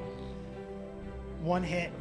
You do knock some powder out of their mouth and some froth out of their mouth, but as you're doing it, you notice them getting stiffer and stiffer and stiffer until you realize whatever they just ingested, they've petrified themselves. From a look at what you see on the ground and from your knowledge of this sort of things, it looks like concentrated cock syrup, and they've gotten very stiff and petrified as a result of it. They bit down on a hyper-concentrated cocaine, but it's not cocainum, it's just the cock. Rhino XL. Concentrated cock. And the foam and white liquid pours out of their mouth, and they kind of hit the ground solidly, at least twice as heavy as they were before, completely dead. Okay. So Egbert, you're bleeding rather badly. yeah. Yeah, this hurts. So I get bed linen, whatever we got, and just like You try. just Give me genius times 2 compress the room. to try to compress the wound. Yeah. Owie zowie, this really stings. And then I also ring the bell for room service. Okay. What? No hits. No hits. The blood is staunch. You're not going to lose any more hit points, but you're not healed at all by what's happening here. All right. So, room service comes up. Well, sorry, I shouldn't say that. Room service is on the way. Yeah. Do you want to inspect the body? Do you want to look anything like that? Well, over? first I want to make sure that my colleague is going to survive. So room service comes up, and it's Yeah. a pimply-faced teen who Because- knocks on the door. Hello, room service. We need a doctor in here. Stat. A doctor. Yes. What? Can you open the door, please? Yes, 1 second. Marijuana. You run over, you open the door. It's a pimply-faced teenager, and they look at you. What? What? You need a doctor? Yes, look. With the police. I was looking after... You don't have a badge yet. I do have my Oh, old... you have your old badge. Okay. I've got my old You badge. hold it up. Okay. He goes, oh, what are you doing here? You can't afford this place. Sorry, what happened? Well, you need a doctor? Yes. What are you doing with that frog in there? We're protecting a victim of crime. You know? The shooting in the circle tonight? Oh, yeah, I heard about that. Okay. We're making sure that nobody came back to finish the job. Somebody tried. We need a doctor. What? Somebody tried? Somebody did try to Oh, finish God. the job. Now, could you rush downstairs? He's sleeping, though. I you want need me a to wake him up? doctor. It really stings. Can It's you just a get me frog. He today? can wait till morning. He is What a the colleague hell? in the watch. All right, but I'm going to get yelled at, and I'm going to blame it on you. He walks away, leaving, geez Louise, people getting shot left and right. You're back in the room. Yeah. Is Mr. Assassin. No, Mr. Non-Assassin, the person who... Oh, bloody hell, my name's just totally escaped my bloody head. Boxer man. The boxer man. Maxwelt Bodyblow? Yeah, What about him? Maxwell. Is he still alive? 100%. You went out there fast enough that nothing could happen to him. Good. Has he woken up yet from the strength of my serum? He is not, but he's breathing comfortably. So, Most I unfortunate. now go and check the dude who's... Yeah.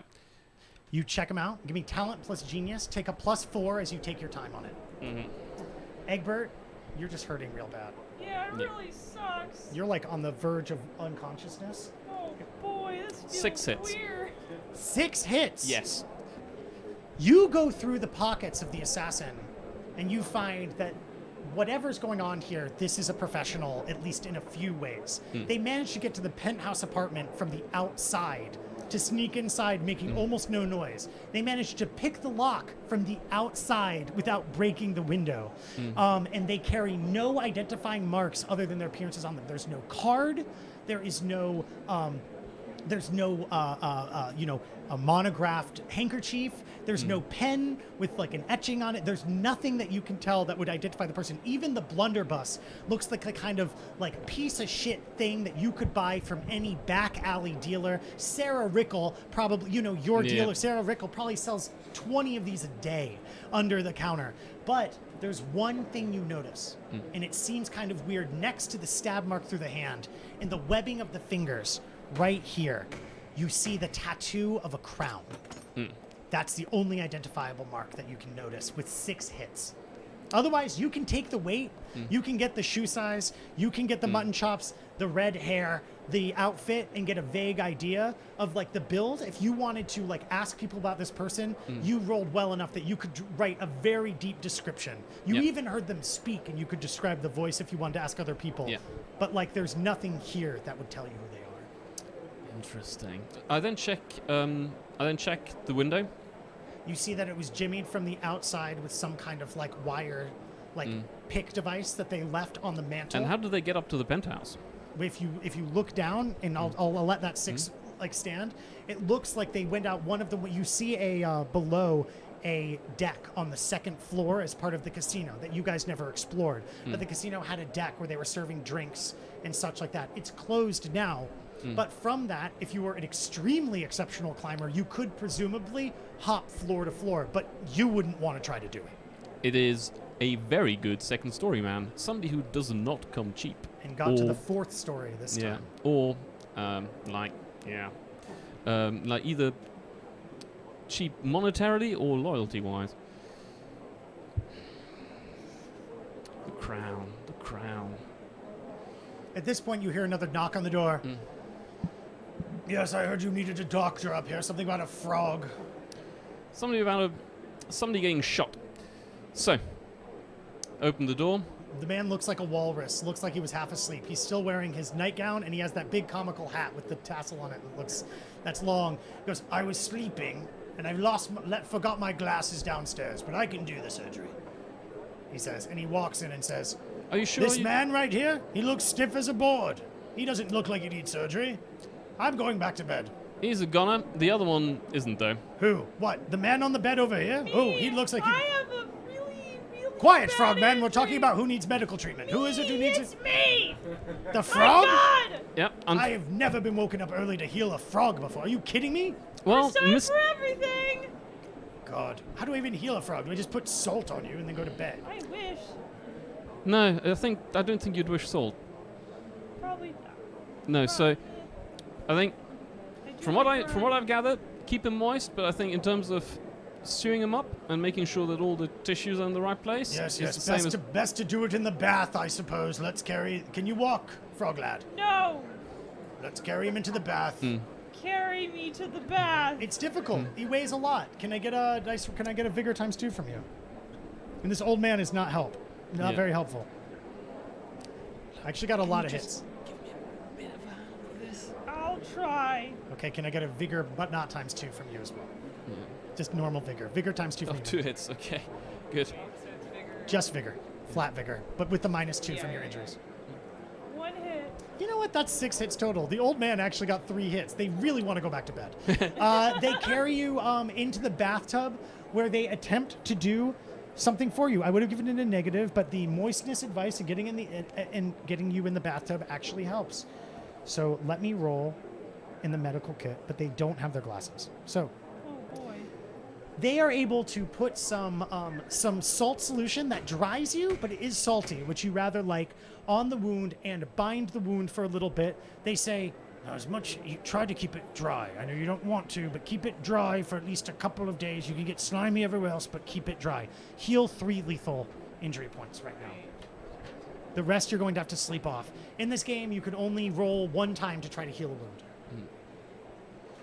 Wow, gotta keep it dry. Where's that leech poison, am I right? Oh, there you go. And he goes, well, I'm going to bed now. It seems like there's a dead man who I can't heal and some other person who has signatures in their name, so I guess they're already the property of somebody else, and I guess I'm not good enough. And they wander out. We do have the bolt with the leech poison on it, but it is covered in Chadwick's butt. That seems like it wouldn't be very good for an injury. I'm saying this as an aside. Egbert doesn't hear this, but- You hear Valencia's voice come into your head and remind you. Well, what is it now, Lieutenant Captain? Is that? Well, I better get Mary in here. You better get Mary. You were going to go. Well, how are you going to get Mary? Well, You're going to send like one of the bus boys to go get Mary? yeah. I mean, just to double check because I'm not that familiar with the setting. The telephones are not a thing yet. Telephones do exist, but they only go from important locations to important Important locations. locations. Mary 100% will not have a phone in their house. Yeah. This penthouse does have a phone in it, however. So if you needed to call somebody, you absolutely could. So, Fry Winterman? yeah. I think I'll get Mary in there, and Who are you going to call? so I can call the I can call the old watch, and she's nearby. She's nearby, and that'll help her get across quicker. So you hop on call, you go through the operator, switches you to the old watch house in Brandy Block. Brookside. And they send a runner to go send Mary to the last resort. Takes the better part of an hour. At which point your shock is worn off, and now you're truly feeling the pain of your injury from your adrenaline wearing off. Boy, You hear it really How- sucks. How old are you? How old are you, lad? I'm 12. Now, Or whatever the Yeah, now- of a 12-year-old. now, No, I think you're 12.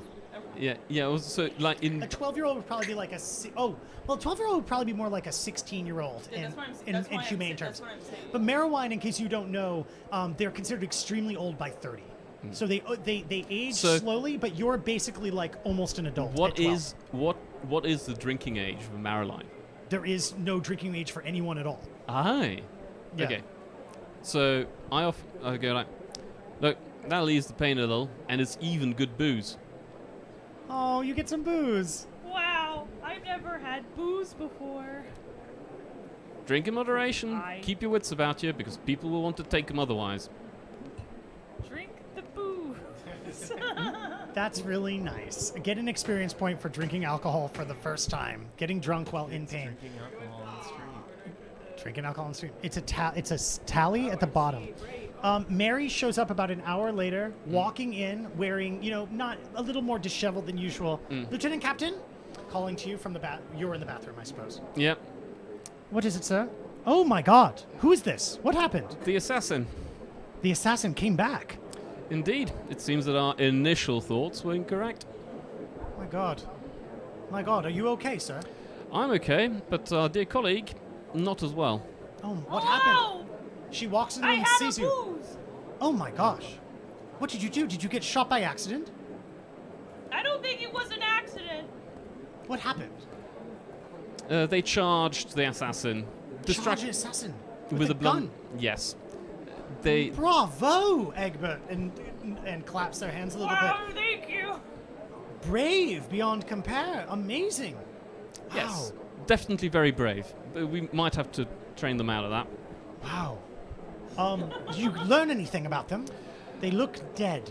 They are very dead. They had too much cock. Now you're making me laugh. I tried to keep my face utterly straight. It is straight up incredible to hear that sentence come out of Magnus's mouth. Happens to the best of us, sir. Indeed. And so, to the worst of us as well, it seems. What did you say? To the worst of us as well, it seems. I suppose so. So- Blunderbuss looks like a typical alley piece. Going to be tough to track that. Yeah. Any other distinguishing features, sir? Well, I mean, knife is peculiar, but again, not peculiar enough. But he does have a tattoo. A tattoo. Where? Starts looking around. The crown. Crown. Is that On the is web that of the hand. yeah? Is that one of the new gangs? Not come across it before. I've never seen that before, sir. Mm. The crown. I mean, again, like, Not sure, sir.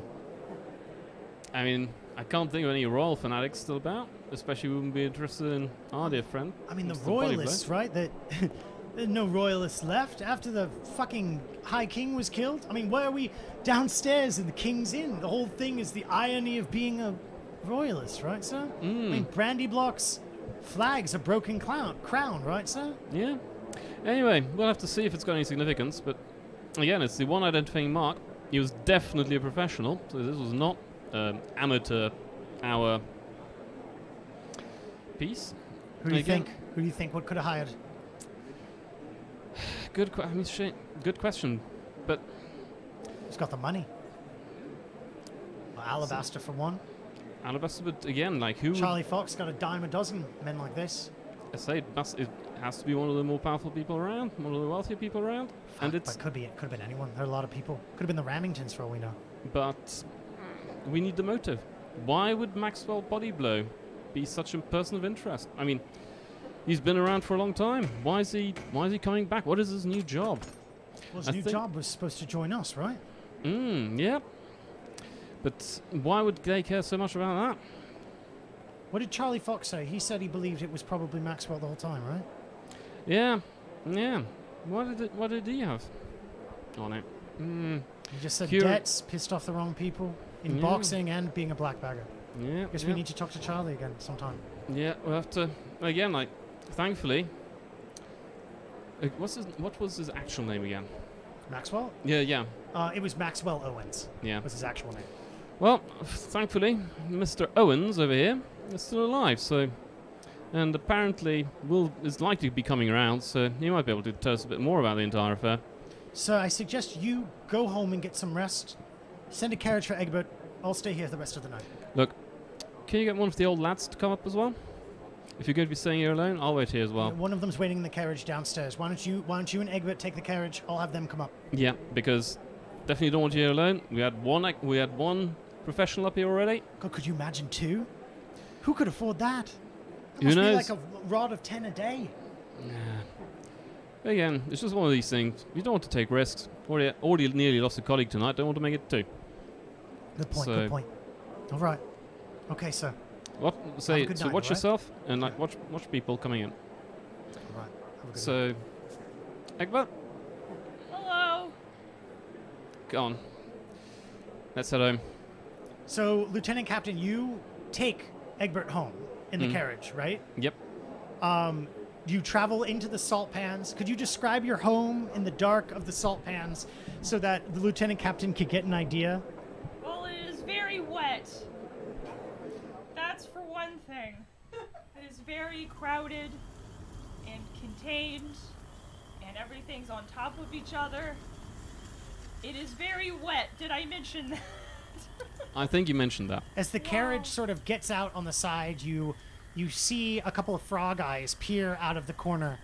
And then Jelly and Jam, who you wouldn't recognize, but of course Egbert would, open the curtains and then step out and look over. Who's that then? Who's that there? Hello, it's Hello. me, Egbert. Egbert, we were worried sick about you. We've never had a delivery go this late. Are you okay? Oh, They I'm like great. pile out of the room. I'm now a real delivery boy detective. They're massive as they step out, towering over you, looking concerned for their child and a little bit like frustrated. And they turn to look at you. You would hate to have all of that Marrowine bulk like bearing down on you as they turn and say, "Who are you? What happened to our child?" They see as they look horrified at the injuries. What are they talking about? I'm the detective. Did they get in trouble? No, they did not get in trouble. Far from it. Certainly, well, they certainly didn't get into trouble for themselves, they got into trouble for others. What does that mean? They stepped up to duty. They volunteered. You What did you volunteer for, lad? I told you I'm now a real delivery boy detective. I already did the delivery. They've been saying this for a long time. Now I do the detective part, and I got shot. They got shot. My child got shot. I'm a detective. Is this your doing, sir? It was He very... didn't shoot me. The guy shot me. The bad guy. Where's this bad guy? Says Jelly, cracking Well, their frog he's knuckles. dead now, so we don't have to worry about it anymore. Well, that's good to hear. That's good. So, what is this? Well, so... Jelly, take Egbert inside. And Jelly, like, folds you into their massive arms, and they start carrying you inside. Wow, what a nice, comforting, slimy And Jam feel. turns on you and says, "Now look here, pig," and pokes you in the shoulder, and it's hard. And says, "You better be honest and tell me what's going on now, or there's going to be problems. This is the salt pans, pig, and that's my kid." Your kid is a very brave kid, and have you heard of the hunters? The legendary hunters? What, like the old folk tales? Indeed, like the old folk tales. What about them? Well, they're being reconstituted.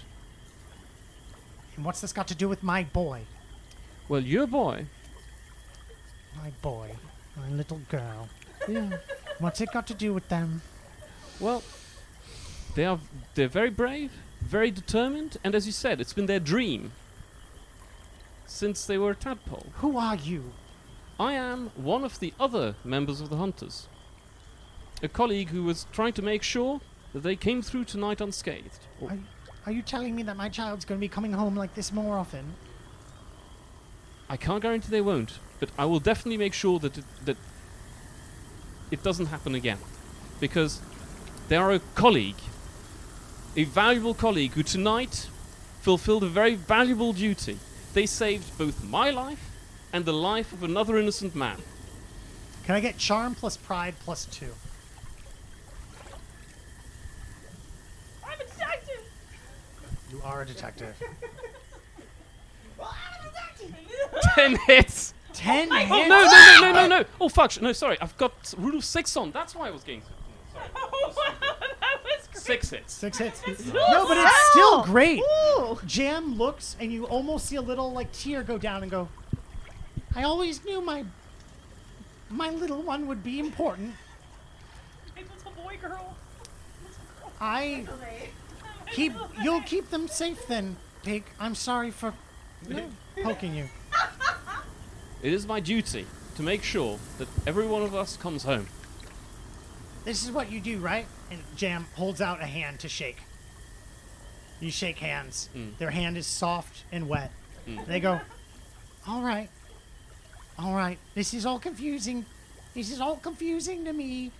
But I'm sure Egbert will be able to explain everything in the morning. Thank you for bringing them home.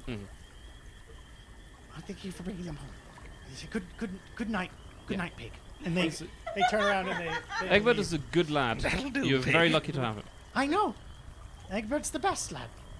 The best lad, they say, and go inside. And I take the carriage back into the city.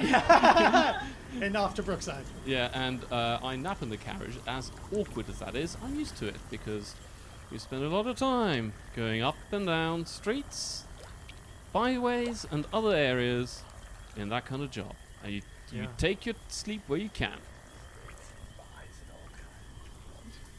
So, the next day, everyone is woken up with a knock on their respective door. Each of you. Mm-hmm. Different people. Let's go to Archie first really quick. You hear a knock on your door, Archie. Good morning. Archie! You hear the voices of Alexi. Alexi, is that you? I was worried it was you. Yes, it's me. Somebody's here to talk to you. Oh, well, don't you have a shower to take? It's early, and I'm trying to see about taking my showers after you have your morning piss, lad. Why don't you go get started? I'll join you in a minute. I need to talk to whoever this guy is. Oh, You hear who is Alexi that? going to the bathroom, and a small little man who you might recognize. 2 socks on, no shoes, a little bit of a shirt untucked, shorts that are far too short, revealing a bit too much down below. Pops in, waddles in, and Yes, says, a little Gibberling, eh? "Hello, And what might your name be? hello. My name is Simon, and I'm here because I was told to find Professor Archie, and the dean told me to go here. And the big man, he has to take a Yes, shower. are you here to evict me as well? Oh, The dean will have to try harder than that. He starts wandering over into your fridge and starts rummaging yes. in your No, fridge. that's a good idea. Is Alexi around? Has he gone to the bathroom yet? He's taking a shower right Well, now. let's help ourselves then. It's good to have an acquisitive mind like yourself. So you go and start rummaging for sausages. Of course we do. Um, Now I have a scapegoat. I can say it's the little one. There's once again 1.5 sausages in the room. The Gibberling quickly grabs the whole one. Oh, no, give me that. The Gibberling just shoves it into their mouth immediately. Oh, well, I guess I'll be forced to eat the half then. So I'm here to tell you, hello, that you are wanted immediately downstairs in the old Hunter's dormitory for something special. He says as he Now, is chews. this message coming from the dean or from someone more important? It was well, the dean sent me here, but I was sent from someone, but I can't remember the name. Oh, well, that's all right, Tom. And you enjoy all this food. I'll go down and see what's going on. Oh, Make I'll sure you enjoy eat this. all of Alexi's things. All right. He says he starts taking his pants off as you start leaving. Oh, good. If you need the bathroom, it's right there where that man is taking a shower. He turns around and opens the door and goes to the bathroom. Incredible. That's good. I love an acquisitive mind. Look, you're good at delegating. That's what students are for. Valencia, in your wonderful manor house, can you describe your manor house in the keg, please? Yes, of course. Wonderfully high ceilings, windows abound, blackout curtains, of course. I course. love to sleep in. No other reason. Yeah. What did you spend all night doing? Do you really need me to say? No, but is it hard to hear the sounds of the knocking on your door? What does it sound like? Surely you have a custom chime. Oh, yes, of course. It is. It actually hooks up to an old church bell. For the building I live in was once a church. I find it quite intriguing to live here. Wow. Uh, Well, the church bell starts going off yes. extremely early. You've maybe slept an hour. Oh, we have not slept at all. Chadwick and I are still exploring the possibilities of this leech bolt. Well, it is. What? Well, it is. That's mor- what it the is cocaine morning. gives quite an intense numbing sensation. Well, it is the morning, and you do hear the church bell going off. What do you do? I try to ignore it, but it persists. So persists. I say, Chadwick, get yourself into the bed. I will find you there momentarily. You weren't even in the bed. Amazing. Oh no, were you in the bed? No, I told him to get back in the bed. Oh, amazing. Okay, Yes. good. And you go down. Yes, we were all over the place. Do you wear anything? Like you're going to have to face some sunlight here, which you hate. Yes, I'm not a fan. Terribly aging, have you heard? Those UVA, UVB rays? merely one touch of that sunlight will age me instantly. I fucking cannot ray. have it. So yes, I Put like a sheet over yourself like a ghost? no, I have, please, I have gowns for the occasion. I'm sorry. So yes, and you know, you will know that my almost like an airlock, I have 2 doors, and there's a bit of a foyer in between. Okay, yeah. So you know, I invite them into the middle, and then you know, I have my gown. There's a veil that goes with it, and then a hat on top.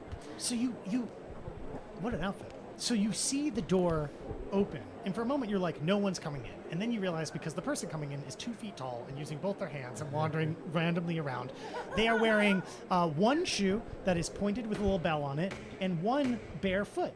They also have a dirty smock on, and they have a little hat. And Does Valencia know what a Gibberling Oh is? yeah, Okay. they're around and Yeah, they they're around. suck. Yeah. They're here. Yeah, walks in, turns around and looks at you, and then rubs their nipples and goes, "Hello, are you Valencia? Hello." Yes, I am. Hello, small vile creature. Yes, I that's assume you are here on some business. Please let us be on with it so I can get back to my You- bolt. You on the orders of the people who sent me. They said. Who are the people who sent you, small one? I don't remember. Of But course they you told me. don't. They told me to fetch the milk, and then I went to get the milk. And what happened was I spilled the milk on the floor, and then they said, "Oh right, just go get Valencia." So I tried to get more milk for the journey, and holds up a jug of milk, and then starts pouring it on the ground. And says, "You have to go to the school. You have to go to the old Hunters dormitory in the school right now," they said.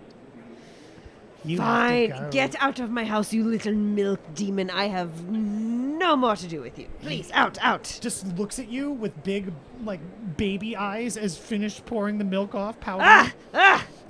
Be gone. And then just walks through the door on the way out.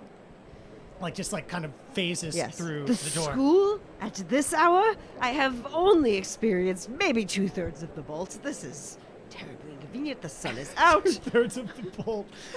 Yeah, and unfortunately that means you have to take a ferry across, too. You don't even just get to go to the school. You have to take a ferry there. It means waiting at the ferry with all the kids on their way to school. Yes. All right, Chadwick, get the umbrella. Let us go. Because the umbrella is, like, twice as big as the bolt, babe. I don't know if we can do it. Oh, my love, we will try later, but for now we'll use the umbrella for what God intended it for. All right, babe. Horsemaster, what is Later your we'll knock? use it for What's other the means. What's the knock on your door sound like? I wake up in my chambers and scuttle over to Sister's small bed and say, "Good morning, Sister. It's time for you to join me." Can I put the cocaine down now, sir? No, I you may didn't need sleep this. a wink. I held it all night, fearful of the plunger. it is good for a child to learn fear very early. Now get inside my horse robes. Very, very well, sir. Very well. And she slinks into it as you hear what is it, a doorbell? Is a knock? What do you hear? It's a knock on a wooden door. Someone must have been led through the factory to my chambers. Right. Just in your chambers. Can you describe your chambers, please? Large cobblestone walls, darkened with cobwebs in every corner, cobwebs creating new corners, and just a dark wooden bed for me, large wrought oak, simple, and beside it a small crib-like bed for my sisters to sleep. Can she fit in it properly? No, she must bend her knees.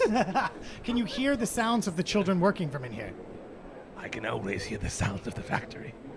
The door knocks several more times. Bang, bang, bang. I open the door. You see the worst thing you could possibly see. A Gibberling. Good morning, Gibberling. Please follow the red line on the floor until it terminates. The children will help you into the grinder. Hello. The Gibberling turns, takes a couple of steps, then goes, No, I'm here because you have to go to school. Pardon me, you're not volunteering yourself for my glue. No, he says as he sits down and starts taking his pants off. I'm here to take you. You have to go to school. You have to go to school to the old Hunters dormitory. They told me to send you there. A hunter's invitation. Okay. Just this once, Gibberling. I'll do as you say. Yeah, do what I say. But first you must do as I say. Yes. This factory is a tricky place, and unfortunately for you, you can't leave the way you came in. So please Okay. follow the red line on the ground all the way until it terminates. And make sure to tell the children you have a special delivery. They will know to bottle you separately. Okay. He says, and starts like a dog scooting his butt along the red line off in that direction. Lieutenant Captain, how much did you sleep before you start hearing a knock on your door? Well, I napped for like 3-4 hours, I think, at this point. And then you hear a knock on your door. Brookside is rather busy. It's a rather busy part of town. You can hear the sloshing of the waves from your small apartment. Do you open your door? Yeah, well, first I check. You open, you see... Well, I mean, I've the got latch? Yeah, Or no, what? the little spy hole. You see nothing. From down below, you see one of the people from the office, one of the people from the watch house. They were tying their shoe, and they look over and they go, "Oh, sorry, Lieutenant Captain, I was tying my shoe."